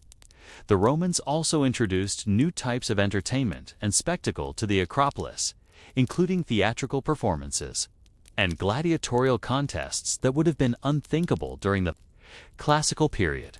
The systematic maintenance of the buildings during the Roman period was more comprehensive than it had been during the Hellenistic era, but it was also more intrusive and less sensitive to the original design intentions. Roman engineers introduced new materials and techniques that were technically superior to those used by the original builders, but that created visual and structural discontinuities. The use of Roman concrete, for example, allowed for more efficient repairs, but created patches that were obviously different from the original. Pentelic marble. The daily routines of the Acropolis during the Roman period reflected the monuments' new role as a cultural destination rather than a religious center. Teams of guides, interpreters, and maintenance workers were organized to serve the needs of visitors rather than worshippers. The systematic procedures that had once governed religious ceremonies were replaced by equally systematic but entirely different procedures designed to manage tourist flows and commercial activities. The conversion of the Roman Empire to Christianity in the 4th century CE brought the most dramatic systematic transformation in the history of the Acropolis. The ancient temples, which had served as centers of pagan worship for over 8 centuries, were systematically converted to Christian churches. This conversion process was methodical and comprehensive, involving not just changes in religious practices but fundamental alterations to the buildings themselves. The conversion of the Parthenon to a Christian church, dedicated to the Virgin Mary, required extensive systematic modifications to the building's interior and exterior. The ancient statue of Athena Parthenus was removed and probably destroyed, while the cella was reconfigured to accommodate Christian liturgical requirements. New doors were cut through the ancient walls, while Christian mosaics and frescoes were systematically applied over the classical decorative schemes. The systematic destruction of pagan sculptural elements was particularly thorough and methodical. The pediment sculptures, which depicted pagan mythological scenes, were systematically defaced or removed. The metopes showing the battle between the Lapiths and centaurs were damaged beyond recognition, while portions of the frieze were deliberately vandalized to eliminate pagan imagery. This destruction was not random or impulsive, but followed systematic policies designed to eradicate all traces of the ancient religion. The daily routines of the Christian Acropolis were organized according to entirely different principles from those that had governed the pagan sanctuary. The systematic procedures that had once regulated animal sacrifices and festival processions were replaced by equally systematic but fundamentally different procedures governing Christian worship. The hours of prayer, the celebration of Christian festivals, and the administration of Christian sacraments all followed their own systematic schedules and procedures. The Byzantine period, extending from the 6th to the 15th centuries, saw the gradual development of new systematic approaches to maintaining and using the Acropolis monuments.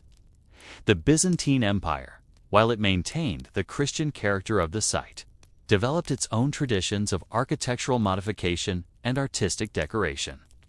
The buildings were systematically maintained and repaired using Byzantine techniques and materials, creating new layers of historical stratification. The systematic approach to building maintenance during the Byzantine period was both more and less comprehensive than that of the classical era. On one hand, the Byzantines developed sophisticated techniques for structural repair and consolidation that allowed the ancient buildings to survive for many more centuries. On the other hand, they showed less concern for preserving the original appearance and artistic integrity of the monuments, freely modifying and replacing elements according to contemporary needs and tastes. The daily life of the Byzantine Acropolis followed systematic routines that reflected the religious and administrative functions of the site. The converted churches required regular maintenance by specialized craftsmen, while the monastic communities that inhabited parts of the Acropolis followed systematic schedules of prayer, work, and study. The systematic procedures governing these Activities were recorded in detailed administrative documents that provide insight into the practical aspects of Byzantine life. The educational and cultural functions of the Byzantine Acropolis were equally systematic and well organized.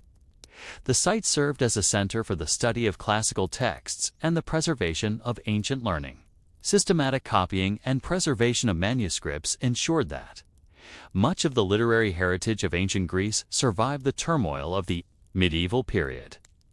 The systematic teaching methods employed in Byzantine schools helped to maintain continuity with the intellectual traditions of the ancient world. The fortification of the Acropolis during the later Byzantine period involved systematic engineering projects designed to adapt the ancient monuments to medieval military requirements. New walls and defensive structures were built using systematic techniques that incorporated both ancient materials and contemporary innovations. The systematic planning of these fortifications reflected the military engineering expertise that the Byzantines had developed through centuries of warfare and siege warfare. The systematic changes that occurred during the long decline of the classical world were not simply destructive or regressive. Each successive civilization that occupied the Acropolis brought its own systematic approaches to building maintenance, artistic decoration, and functional adaptation. The boring, repetitive work of daily maintenance, seasonal repair, and periodic renovation continued throughout this period, ensuring that the ancient monuments survived to face new challenges in the centuries ahead. As the Byzantine Empire weakened and new powers emerged in the eastern Mediterranean, the Acropolis stood as a palimpsest of systematic adaptations and modifications spanning over a millennium. The classical temples remained recognizable, but they bore the accumulated marks of centuries of systematic change. The methodical work of countless craftsmen, administrators, and religious officials had preserved the monuments while transforming them to serve new purposes and express new values. But what would happen when the next wave of conquerors arrived? How would the systematic adaptations that had characterized the Byzantine period prepare the Acropolis for the challenges of Ottoman rule? The answers would emerge through new forms of systematic transformation that would test the endurance of the ancient monuments in unprecedented ways. The Ottoman conquest of Athens in 1458 CE brought to the Acropolis a systematic transformation more thorough and methodical than any it had experienced since the original construction of the classical temples. The new rulers, with their different religion, architectural traditions, and administrative systems, approached the ancient monuments not as sacred relics to be preserved, but as practical resources to be efficiently utilized for contemporary needs. The systematic Ottoman approach to urban planning and architectural adaptation would transform the Acropolis into something that would have been virtually unrecognizable to its classical builders. The Ottoman administrative system that governed the transformation of the Acropolis was characterized by methodical record-keeping and systematic planning. The new rulers conducted comprehensive surveys of the existing structures, documenting their condition, dimensions, and potential uses. These surveys, recorded in Ottoman administrative documents, provide detailed insights into the state of the monuments at the beginning of the Ottoman period and the systematic changes that followed. The conversion of the Parthenon from a Christian church to an Islamic mosque was accomplished through a series of systematic modifications that reflected centuries of Ottoman experience in adapting existing buildings to Islamic religious requirements. The process began with the removal of Christian religious imagery and the installation of Islamic decorative elements. The mihrab, indicating the direction of Mecca, was systematically positioned within the ancient cella, while the minbar, or pulpit, was installed according to established Islamic architectural principles. The construction of the minaret, which became the most visible symbol of the Parthenon's Islamic identity, required systematic engineering solutions to the challenge of attaching a vertical structure to the ancient temple. The Ottoman builders developed specialized techniques for anchoring the minaret to the existing marble walls without compromising the structural integrity of the ancient building. The work was carried out by teams of experienced craftsmen who followed systematic procedures developed through centuries of mosque construction throughout the Ottoman Empire. The daily routines of Islamic worship that were established in the converted Parthenon followed systematic schedules and procedures that had been refined throughout the Islamic world. The 5 daily prayers required specific orientations and arrangements that had to be systematically accommodated within the space of the ancient temple. The Friday congregational prayers brought together the Muslim community of Athens in systematic observances that transformed the ancient cella into an active center of Islamic religious life. The conversion of the Erechtheion into a harem represented another systematic adaptation of ancient architecture to Ottoman social requirements. The complex internal arrangements necessary to accommodate the private quarters of Ottoman officials required systematic modifications to the ancient building. New walls were built to create separate living spaces, while existing openings were modified to ensure the privacy required by Islamic social customs. The systematic organization of the harem required the coordination of numerous specialized functions and personnel. The daily routines of the women who lived in the converted Erechtheion followed systematic schedules that reflected both Islamic social customs and the practical requirements of managing a complex household. The systematic supervision of these arrangements required administrative procedures that were documented in Ottoman records and that provide insight into the practical aspects of Ottoman domestic life.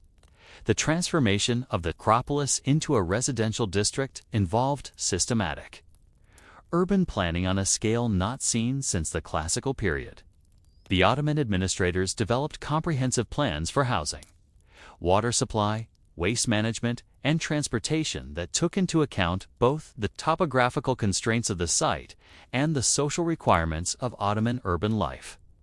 The systematic implementation of these plans required the coordinated efforts of numerous craftsmen, administrators, and residents.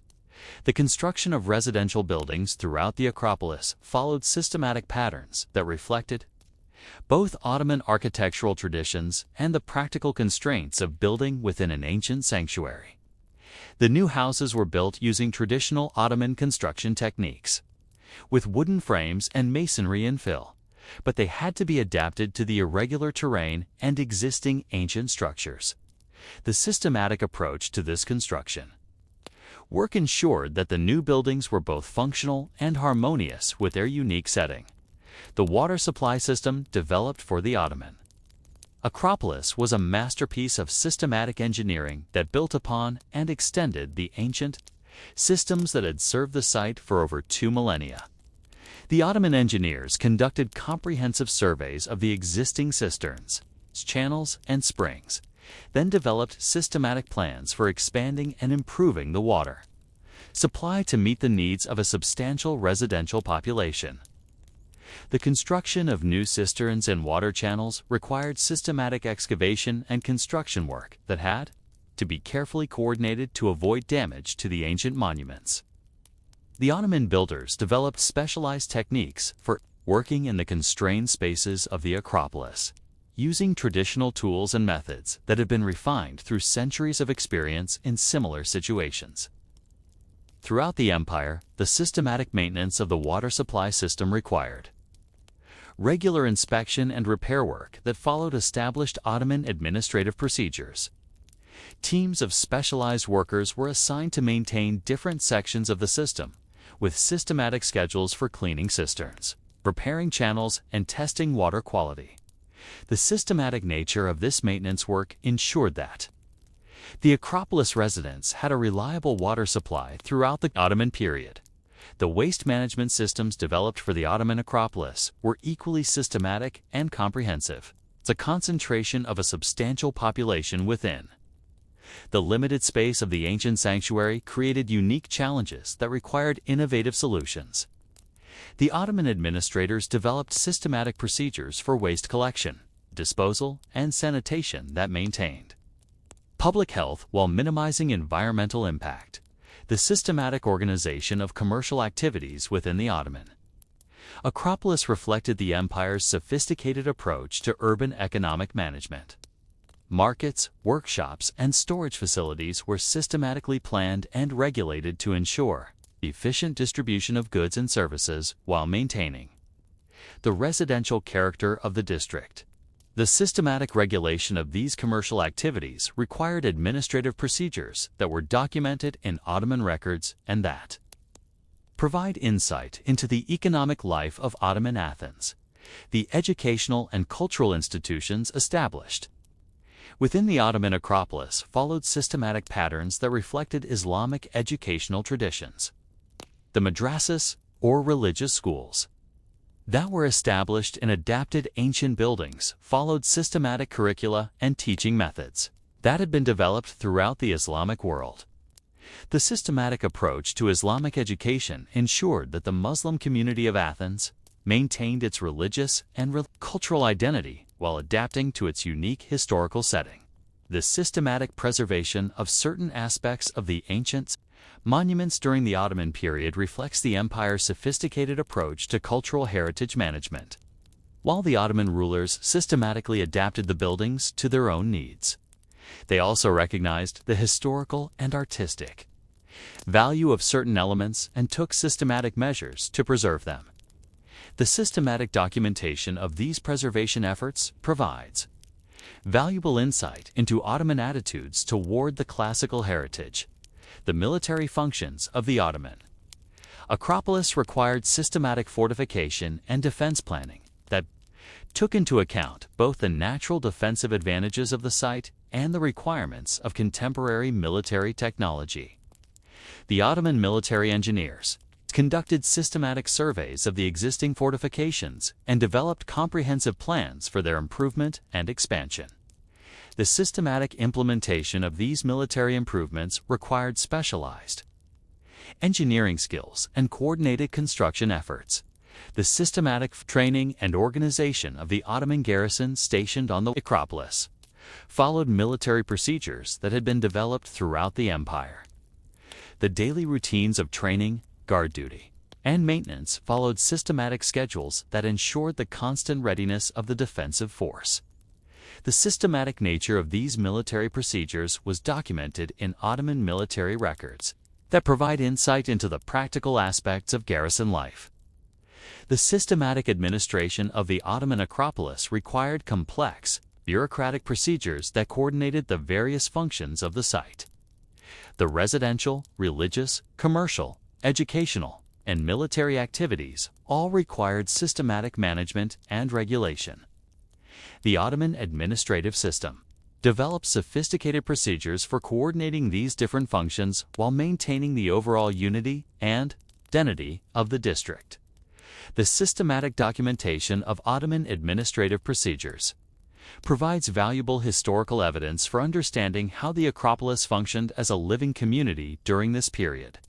The boring, repetitive work of maintaining records, collecting taxes, regulating commerce, and managing public services created a comprehensive archive that documents the practical aspects of Ottoman urban life. The systematic changes that occurred during the Ottoman period were neither random nor destructive, but reflected the methodical application of well-developed administrative and architectural traditions to the unique circumstances of the Acropolis. The systematic work of Ottoman administrators, craftsmen, and residents transformed the ancient sanctuary into a functioning urban district while maintaining many of the essential characteristics that had made it a significant site for over 2 millennia. As the Ottoman period progressed, the systematic adaptations and modifications continued to evolve in response to changing circumstances and requirements. The boring, methodical work of daily maintenance, seasonal repair, and periodic renovation ensured that the ancient monuments continued to serve contemporary needs while preserving their essential structural integrity. But how would these systematic Ottoman adaptations prepare the Acropolis for the challenges that lay ahead? What would happen when new ideas about historical preservation and cultural heritage began to influence attitudes toward the ancient monuments? The answers would emerge through yet another phase of systematic transformation that would test the resilience of both the ancient structures and their Ottoman modifications. The bombardment of the Acropolis on September 26, 1687, represented the most catastrophic single event in the monument's long history. Yet even this disaster unfolded according to systematic military procedures that had been refined through centuries of siege warfare. The Venetian artillery commander, Francesco Morosini, conducting a methodical siege of Ottoman-held Athens, followed established protocols for reducing fortified positions through sustained bombardment. His systematic approach to warfare would inadvertently destroy in a single moment what had taken decades to build and centuries to modify. The Venetian siege of Athens was conducted according to systematic military engineering principles that had been developed during the long wars between Christian and Ottoman forces in the eastern Mediterranean.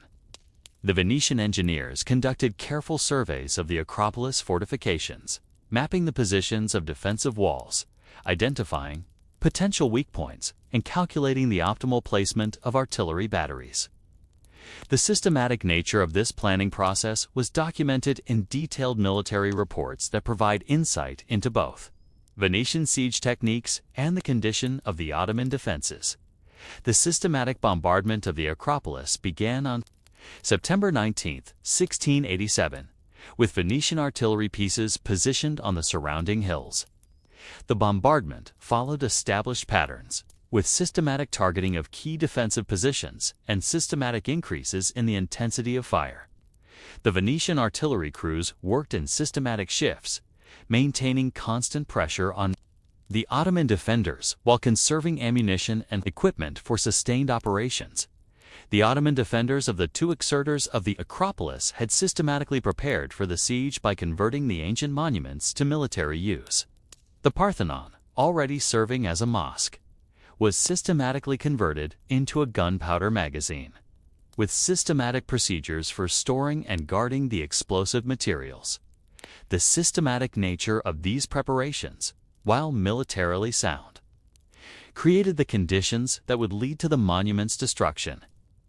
The explosion that destroyed the Parthenon occurred at precisely 7 p.m. on September 26, 1687, when a Venetian mortar shell penetrated the roof of the ancient temple and ignited the gunpowder stored within.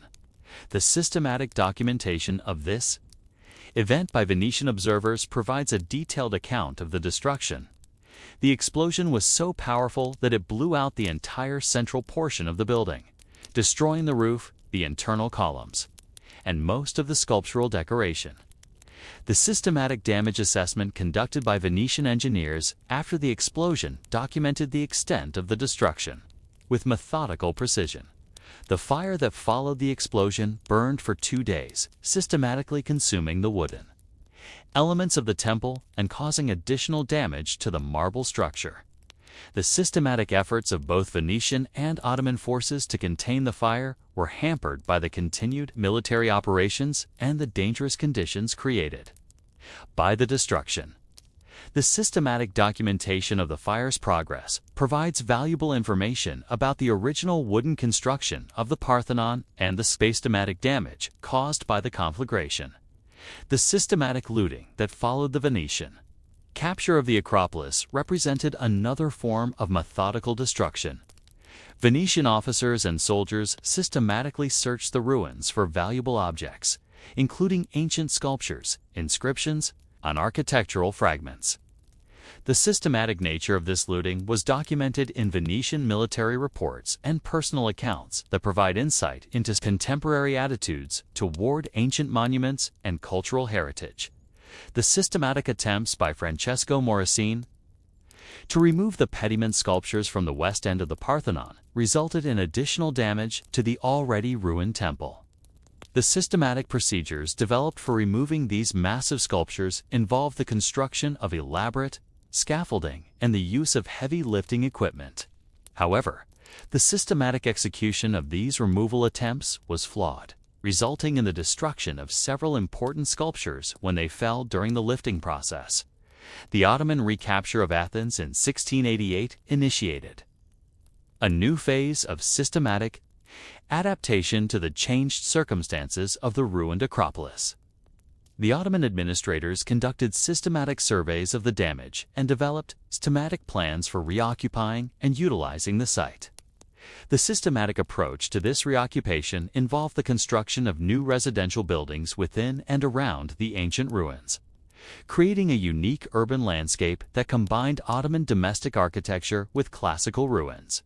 The systematic conversion of the ruined Parthenon into a small mosque involved the construction of a new minaret and the systematic arrangement of prayer spaces within the destroyed cella. The systematic adaptation of the ruined space for Islamic worship required innovative solutions to the challenges posed by the damaged structure. The systematic documentation of these adaptations provides insight into Ottoman approaches to architectural recycling and adaptive reuse.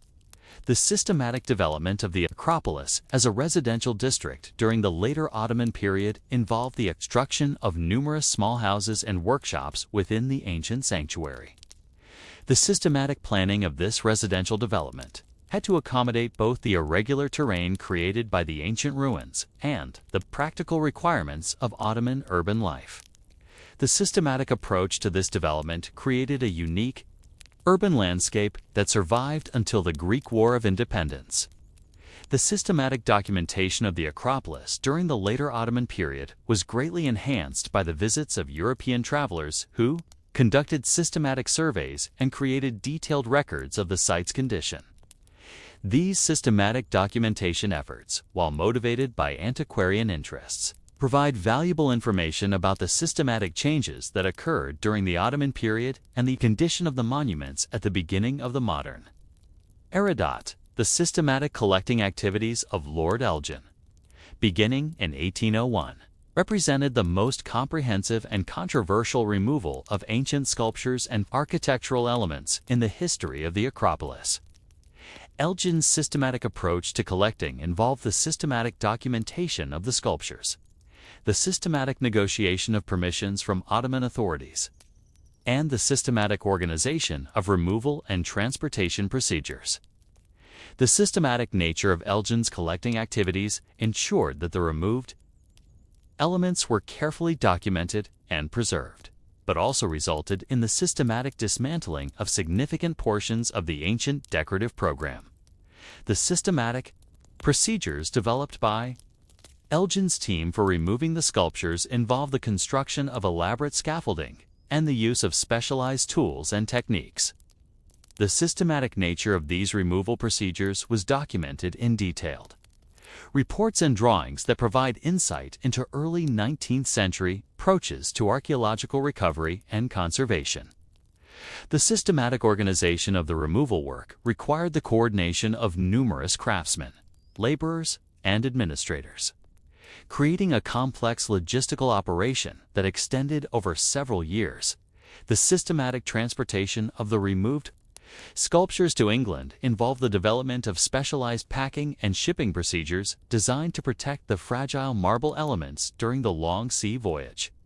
The systematic approach to this transportation process included the construction of custom shipping containers, the systematic organization of cargo loading, and the systematic tracking of shipments. The systematic nature of these transportation procedures ensured that most of the removed elements survived the journey.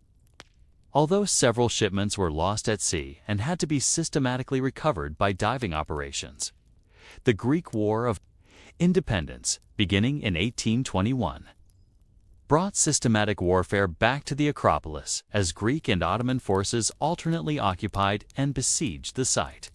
The systematic nature of these military operations, conducted according to contemporary European military principles, resulted in additional damage to the ancient monuments.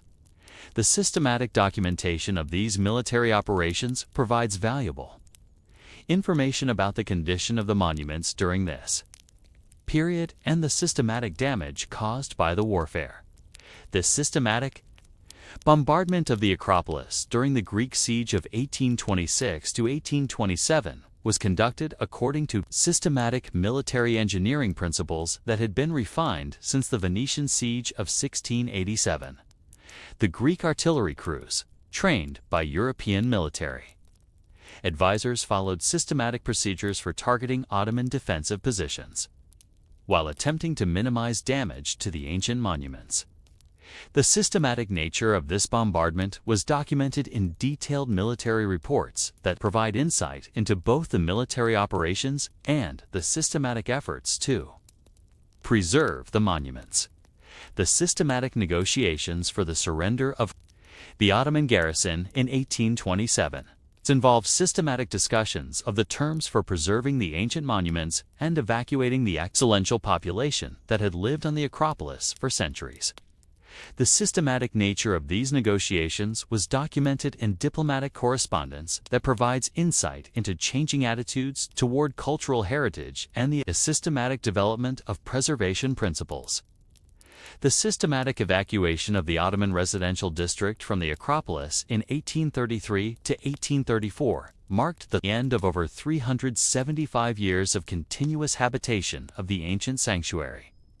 The systematic procedures developed for this evacuation involved the systematic documentation of the existing structures, the systematic compensation of displaced residents, and the systematic planning for the future use of the site. The systematic nature of this evacuation process was documented in detailed administrative records that provide insight into early modern approaches to urban planning and cultural heritage management.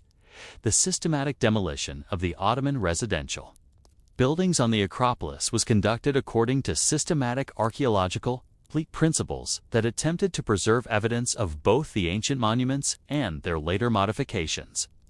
The systematic approach to this demolition work involved the systematic documentation of the Ottoman structures, the systematic sorting and cataloging of architectural fragments, and the systematic planning for the restoration of the ancient monuments. The systematic archaeological excavations that began in 1835 represented the first systematic scientific investigation of the Acropolis. The systematic excavation procedures developed for this work established principles and methods that would influence archaeological practice throughout the 19th and 20th centuries. The systematic nature of these excavations was documented in detailed reports and publications that provide comprehensive information about the discoveries and the systematic development of archaeological methodology. The systematic restoration work that began in 1842 with the reconstruction of the Temple of Athena, Nike represented the beginning of systematic efforts to restore the ancient monuments to their original appearance. The systematic approach to this restoration work involved the systematic study of the original construction techniques, the systematic analysis of the surviving architectural fragments, and the systematic development of restoration procedures designed to preserve the authenticity of the ancient structures while ensuring their structural stability.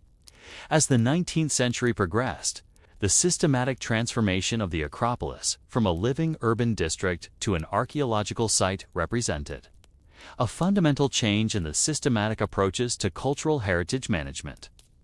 The boring, methodical work of excavation, documentation, and restoration that characterized this transformation would establish principles and procedures that continue to influence the management of the Acropolis today. The systematic changes that occurred during this period of revolution and ruin were not simply destructive, but represented systematic adaptations to changing political, military, and cultural circumstances. The systematic work of soldiers, administrators, scholars, and craftsmen during this period ensured that the ancient monuments survived the challenges of warfare and political upheaval while adapting to new roles and functions in the modern world. But how would these systematic approaches to archaeological investigation and monument preservation evolve in the centuries that followed? What systematic innovations would be developed to address the ongoing challenges of maintaining and interpreting the ancient monuments? The answers would emerge through the systematic development of modern conservation science and cultural heritage management. The establishment of the Greek Archaeological Service in 1834 marked the beginning of a systematic approach to the study and preservation of the Acropolis that would transform both the site itself and the entire discipline of archaeology. The methodical work of clearing, excavating, and documenting the ancient monuments required the development of systematic procedures and standards that had never before been applied to archaeological investigation. This transformation would unfold through decades of boring, repetitive work that would gradually reveal the true complexity and richness of the site's history.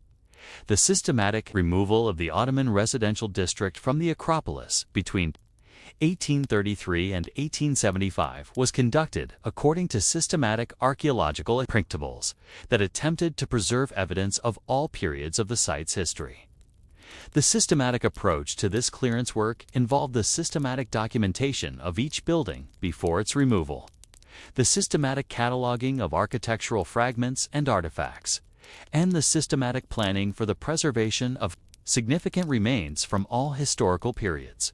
The systematic archaeological excavations that began in earnest in 1885 under the direction of Panagiotis Kavadias represented the first comprehensive scientific investigation of the Acropolis.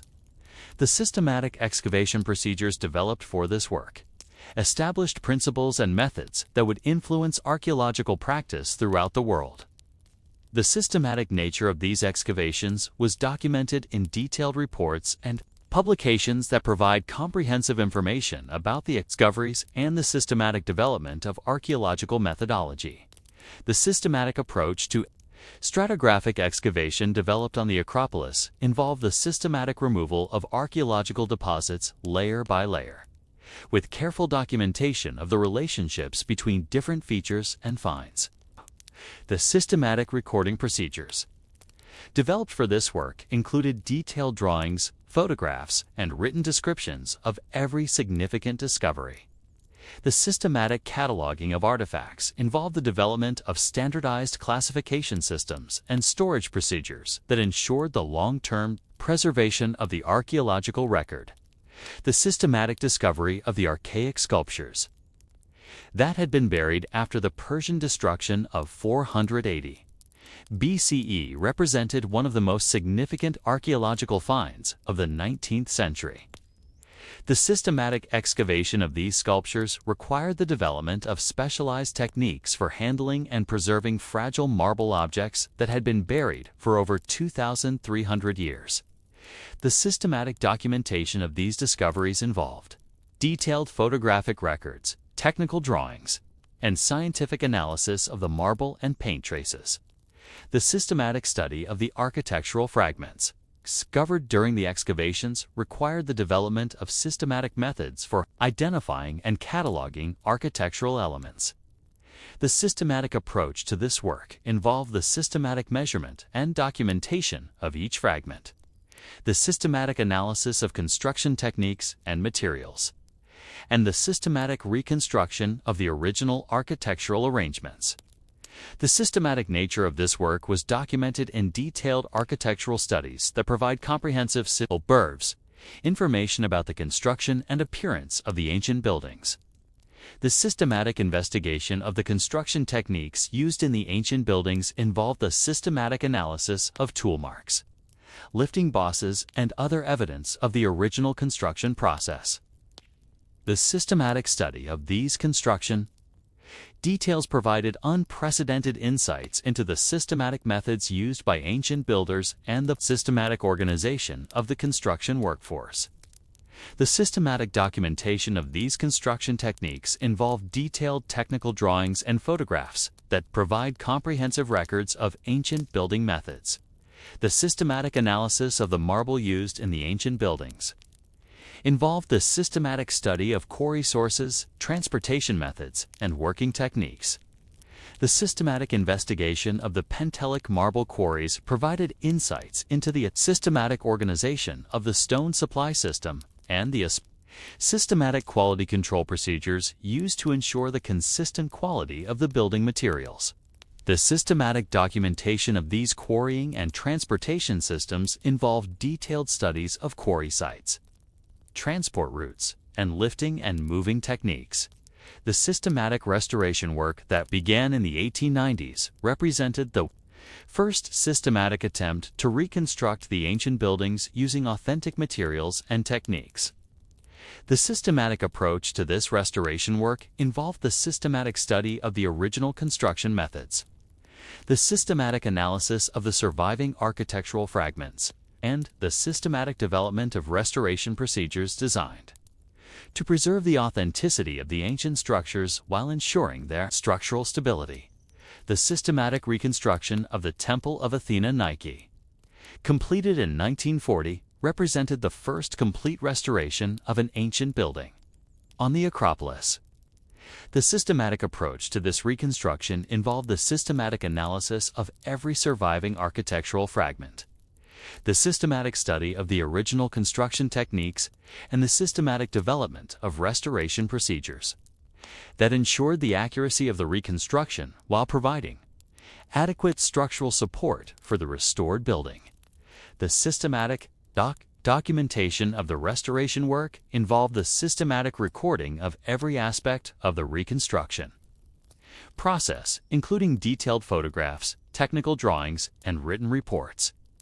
The systematic nature of this documentation ensured that future researchers would have complete records of the restoration procedures and could evaluate the accuracy and appropriateness of the restoration decisions. The systematic archaeological investigation of the Acropolis Museum site, beginning in 1865, revealed the remains of an ancient Athenian residential district that provided unprecedented insights into daily life in ancient Athens. The systematic excavation of this residential area involved the systematic investigation of house foundations, street layouts, and workshop areas. The systematic documentation of these discoveries provided comprehensive information about the systematic organization of ancient urban life and the systematic relationships between the Acropolis sanctuary and the surrounding city. The systematic study of the artifacts discovered in the residential excavations involved the systematic analysis of pottery, tools, and other everyday objects that provided insights into the systematic organization of ancient domestic life. The systematic cataloging and analysis of these artifacts involved the development of systematic classification systems and analytical procedures that became models for archaeological investigation throughout the world. The systematic preservation of the excavated residential remains involved the systematic development of conservation techniques designed to protect the fragile archaeological deposits from weathering and deterioration. The systematic approach to this preservation work involved the systematic study of deterioration processes, the systematic testing of conservation materials and techniques, and the systematic development of maintenance procedures designed to ensure the long-term survival of the archaeological evidence. The systematic documentation of the Acropolis during the early 20th century involved the systematic photographic recording of all aspects of the site, including the ancient monuments, the ongoing excavations, and the systematic restoration work.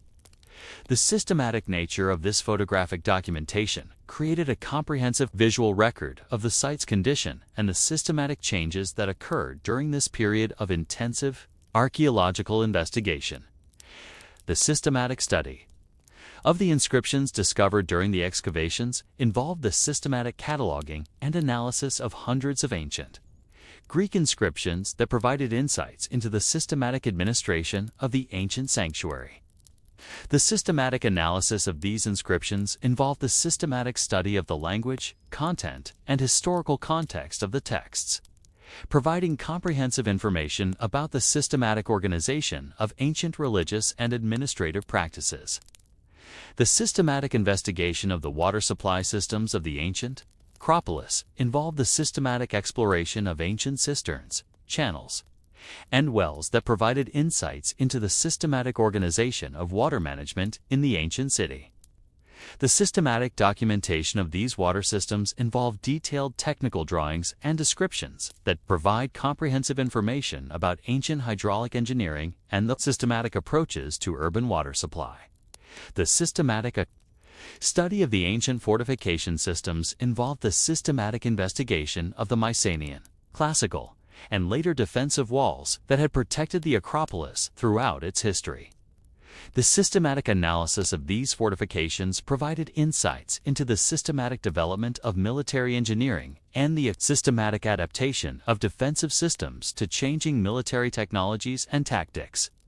The systematic archaeological investigation of the Acropolis during the first half of the 20th century established systematic methods and standards that would influence archaeological practice throughout the world. The systematic approach to excavation, documentation, and analysis developed on the Acropolis provided models for systematic archaeological investigation that continue to be used today. The systematic preservation of the archaeological record created during these investigations involved the systematic organization of archives, museums, and research facilities that ensured the long-term preservation of the discoveries and the systematic accessibility of the information for future research. The systematic nature of these preservation efforts created comprehensive research resources that continue to support systematic study of the Acropolis and ancient Greek civilization.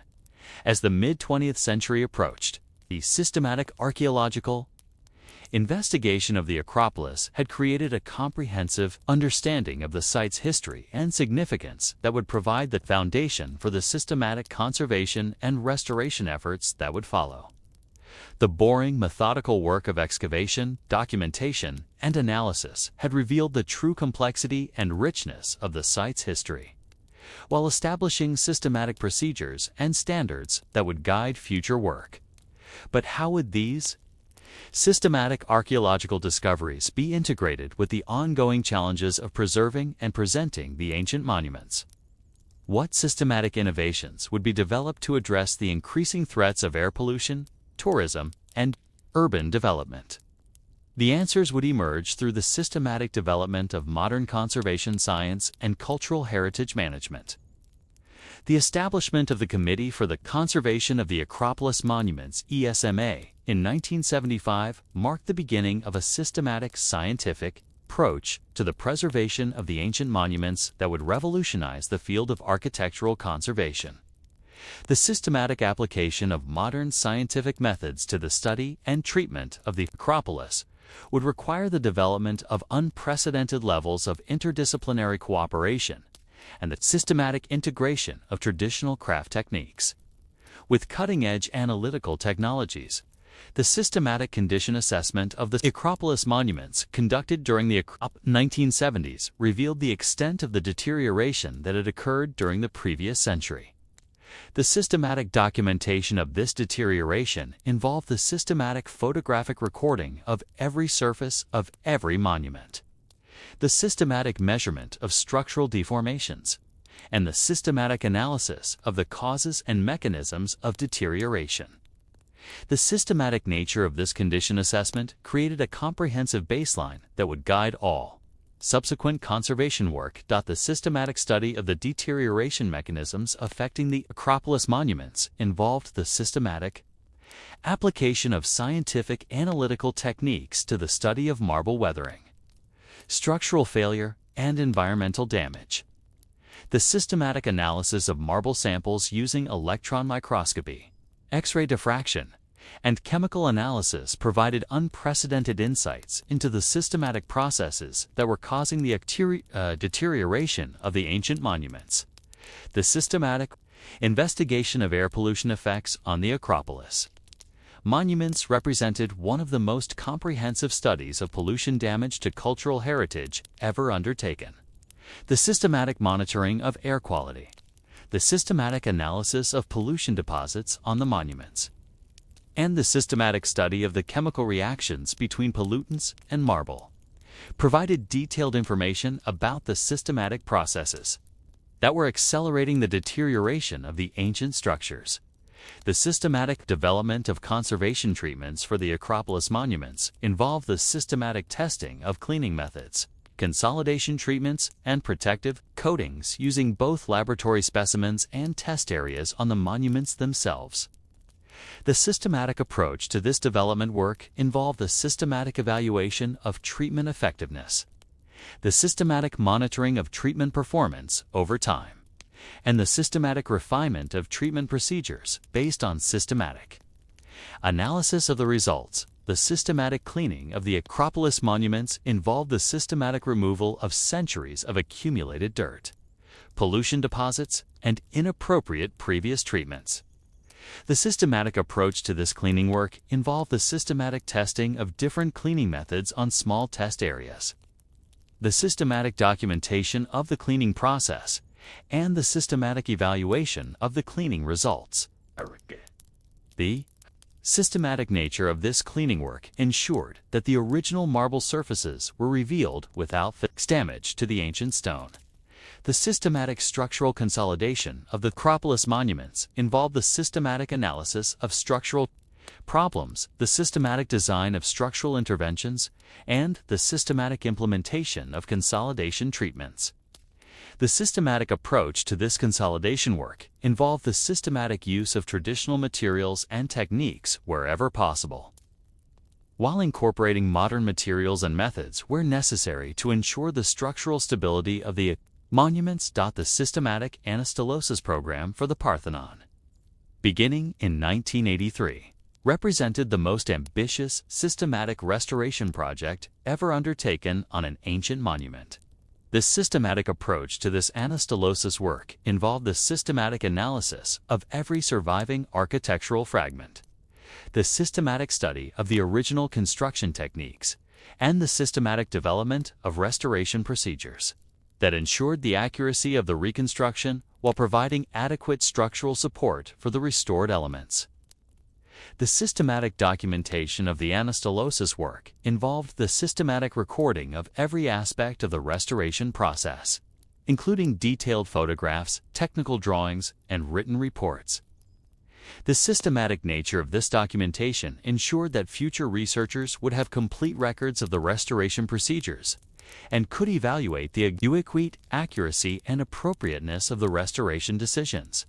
The systematic development of new marble for the anastylosis work involved the systematic investigation of the original pentelic marble quarries and the systematic extraction of new marble using traditional quarrying techniques.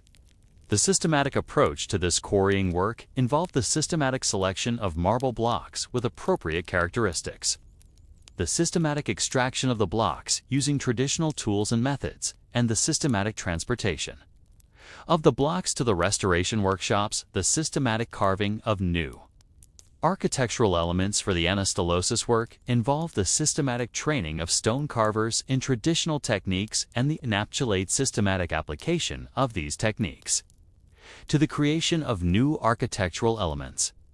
The systematic approach to this carving work involved the systematic study of the original carving techniques, the systematic development of modern tools and methods that could replicate the original results, and the systematic quality control procedures that ensured the accuracy and consistency of the new carving work.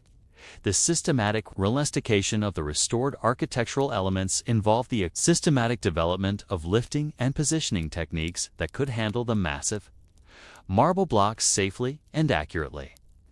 The systematic approach to this installation work involved the systematic use of modern lifting equipment combined with traditional positioning techniques, the systematic coordination of multiple work crews, and the systematic documentation of the installation process. The systematic monitoring of the restored monuments involved the systematic installation of sensors and monitoring equipment that could track the performance of the restored structures over time. The systematic approach to this monitoring work involved the systematic collection of data on structural movement, environmental conditions, and material performance. The systematic analysis of this data to identify potential problems, and the systematic adjustment of maintenance procedures based on the monitoring results. The systematic development of preventive conservation procedures for the Acropolis monuments involved the systematic study of the environmental factors that affect the monuments and the systematic development of procedures to minimize these effects. The systematic approach to preventive conservation involved the systematic control of visitor access, the systematic management of environmental conditions, and the systematic maintenance of the monuments to prevent deterioration before it occurs. The Systematic training of conservation professionals for work on the Acropolis involved the systematic development of specialized training programs that combine traditional craft techniques with modern scientific methods. The systematic approach to this training involved the systematic study of traditional stone carving and building techniques, the systematic application of modern analytical and conservation methods, and the systematic development of quality control, procedures that ensured the consistency and accuracy of the conservation work. The systematic international cooperation in the conservation of the Acropolis involved the systematic sharing of expertise, techniques, and resources with conservation professionals from around the world. The systematic approach to this cooperation involved the systematic exchange of information and personnel, the systematic coordination of research projects, and the systematic development of international standards and best practices for the conservation of ancient monuments. The systematic research program supporting the conservation of the Acropolis involved the systematic investigation of all aspects of the monument's history, construction, and deterioration. The systematic approach to this research involved the systematic study of historical documents, the systematic analysis of architectural and archaeological evidence, and the systematic application of scientific analytical techniques to the study of the monuments and their materials. The systematic development of digital documentation techniques for the Acropolis involved the systematic application of photogrammetry, 3D scanning, and other digital technologies to create comprehensive records of the monuments and their condition. The systematic approach to this digital documentation involved the systematic integration of different technologies, the systematic development of data management procedures, and the systematic creation of digital archives that ensured the long-term preservation of the documentation. The systematic public education and outreach programs for the Acropolis involved the systematic development of educational materials, guided tours, and interpretive programs that help visitors understand the significance of the monuments and the importance of their conservation. The systematic approach to these programs involved the systematic study of visitor needs and interests, the systematic development of educational content, and the systematic evaluation of program effectiveness, the systematic coordination of all conservation activities on the Acropolis involved the systematic integration of archaeological investigation, conservation treatment, restoration work, and public access management. The systematic approach to this coordination involved the systematic planning of all activities, the systematic allocation of resources, and the systematic monitoring of progress to ensure that all aspects of the conservation program work together effectively. As the 21st century began, the systematic scientific approach to the conservation of the Acropolis had established new standards and procedures that would influence the conservation of cultural heritage sites throughout the world. The systematic integration of traditional craft techniques with modern scientific methods had created a comprehensive approach to conservation that ensured both the preservation of the ancient monuments and the advancement of conservation science. But how would these systematic conservation efforts adapt to the new challenges of the 21st century? What systematic innovations would be developed to address the increasing threats of climate change, mass tourism, and technological disruption? The answers would emerge through the systematic development of sustainable conservation practices and digital heritage management. The 21st century brought unprecedented challenges to the systematic conservation of the Acropolis, requiring the development of systematic approaches to digital documentation, sustainable tourism management, and climate change adaptation.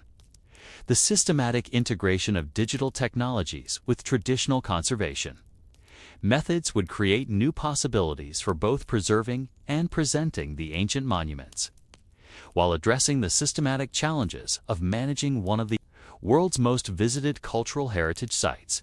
The systematic implementation of digital documentation technologies on the Acropolis, beginning in 2000, represented a fundamental transformation in the systematic approach to monument recording and analysis. The systematic application of high-resolution 3D scanning, photogrammetry, and digital modeling created comprehensive digital records of the monuments that provided unprecedented levels of detail and accuracy. The systematic nature of this digital documentation work involved the systematic scanning of every surface of every monument, the systematic processing of the digital data, and the systematic integration of the digital records with traditional documentation methods. The systematic development of the Acropolis Digital Archive involved the systematic organization of millions of digital images, drawings, and documents into a comprehensive database that could support both research and conservation activities. The systematic approach to this archive development involved the systematic cataloging of all materials, the systematic development of search and retrieval systems, and the systematic implementation of data preservation procedures that ensured the long-term accessibility of the digital records. The systematic application of digital modeling techniques to the study of the Acropolis monuments involved the systematic creation of detailed 3D models that could be used for analysis, planning, and presentation purposes. The systematic approach to this modeling work involved the systematic integration of archaeological, architectural, and conservation data into comprehensive digital models that provided new insights into the systematic construction and deterioration of the ancient monuments.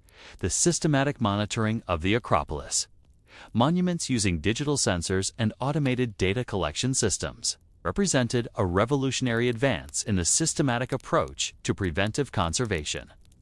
The systematic installation of sensors throughout the monuments created a comprehensive monitoring network that provided continuous data on structural movement, environmental conditions, and material performance. The systematic analysis of this monitoring data provided early warning of potential problems and enabled systematic adjustments to conservation and maintenance procedures. The systematic development of virtual reality and augmented reality applications for the Acropolis involved the systematic creation of immersive digital experiences that allowed visitors to explore the monuments in ways that were impossible in the physical world. The systematic approach to this development work involved the systematic study of visitor needs and interests, the systematic creation of historically accurate digital reconstructions, and the systematic integration of educational content with immersive technology. The systematic management of mass tourism at the Acropolis required the development of systematic approaches to visitor flow control, capacity management, and impact mitigation. The systematic study of visitor behavior and its effects on the monuments provided the foundation for systematic management strategies that balanced public access with monument preservation. The systematic implementation of timed entry systems, guided tour programs, and alternative viewing areas helped to distribute visitor impact while maintaining the quality of the visitor experience. The systematic development of the new Acropolis Museum, completed in 2009, represented a systematic approach to the presentation and interpretation of the Acropolis monuments and their artifacts.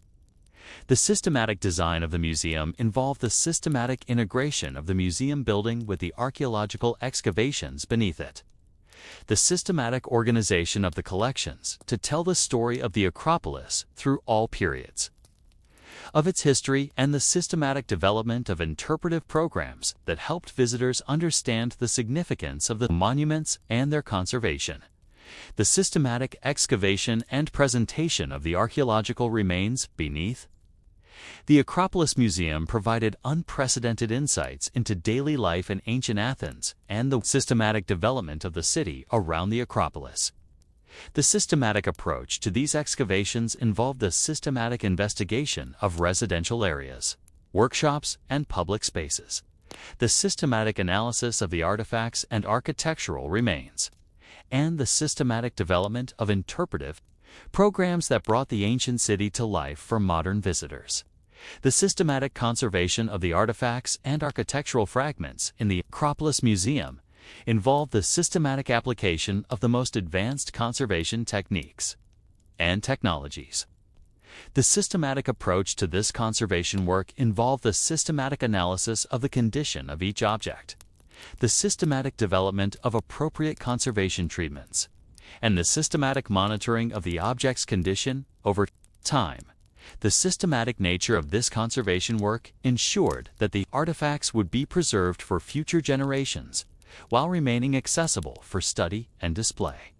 The systematic research programs supporting the Acropolis Museum involved the systematic investigation of all aspects of the Acropolis and its significance in ancient Greek civilization. The systematic approach to this research involved the systematic study of the museum's collections, the systematic analysis of new archaeological discoveries, and the systematic development of new interpretive frameworks that enhanced understanding of the Acropolis and its role in ancient and modern Greek culture. The systematic international cooperation in Acropolis conservation and research involved the systematic sharing of expertise, resources, and best practices with cultural heritage professionals around the world.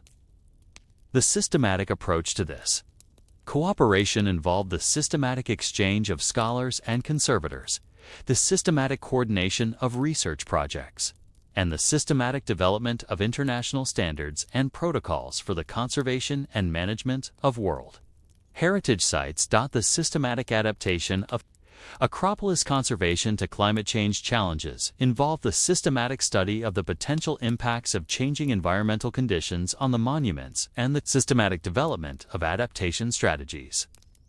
The systematic approach to climate change adaptation involved the systematic monitoring of environmental conditions, the systematic analysis of climate projections, and the systematic development of conservation strategies that could respond to changing conditions while maintaining the integrity of the monuments. The systematic development of sustainable conservation practices for the Acropolis involved the systematic evaluation of the environmental impact of conservation activities, and the systematic development of procedures that minimized resource consumption and waste production. The systematic approach to sustainable conservation involved the systematic use of locally sourced materials, the systematic development of energy-efficient conservation techniques, and the systematic implementation of waste reduction and recycling programs. The systematic training of the next generation of Acropolis conservation professionals involved the systematic development of educational programs that combine traditional craft techniques with cutting-edge scientific methods and digital technologies.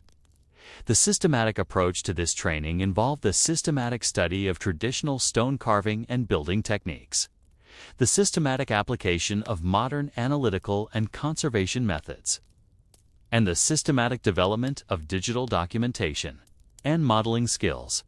The systematic public engagement and education programs for the Acropolis involve the systematic development of educational resources, outreach programs, and digital platforms that helped people around the world understand and appreciate the significance of the monuments. The systematic approach to these programs involved the systematic study of public interests and needs, the systematic development of educational content for different audiences, and the systematic evaluation of program effectiveness.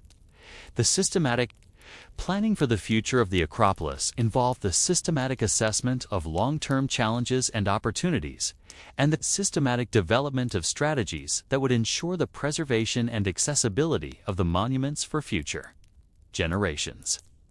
The systematic approach to this planning involved the systematic integration of conservation, research, education, and management activities into a comprehensive, long-term strategy that addressed both current needs and future challenges.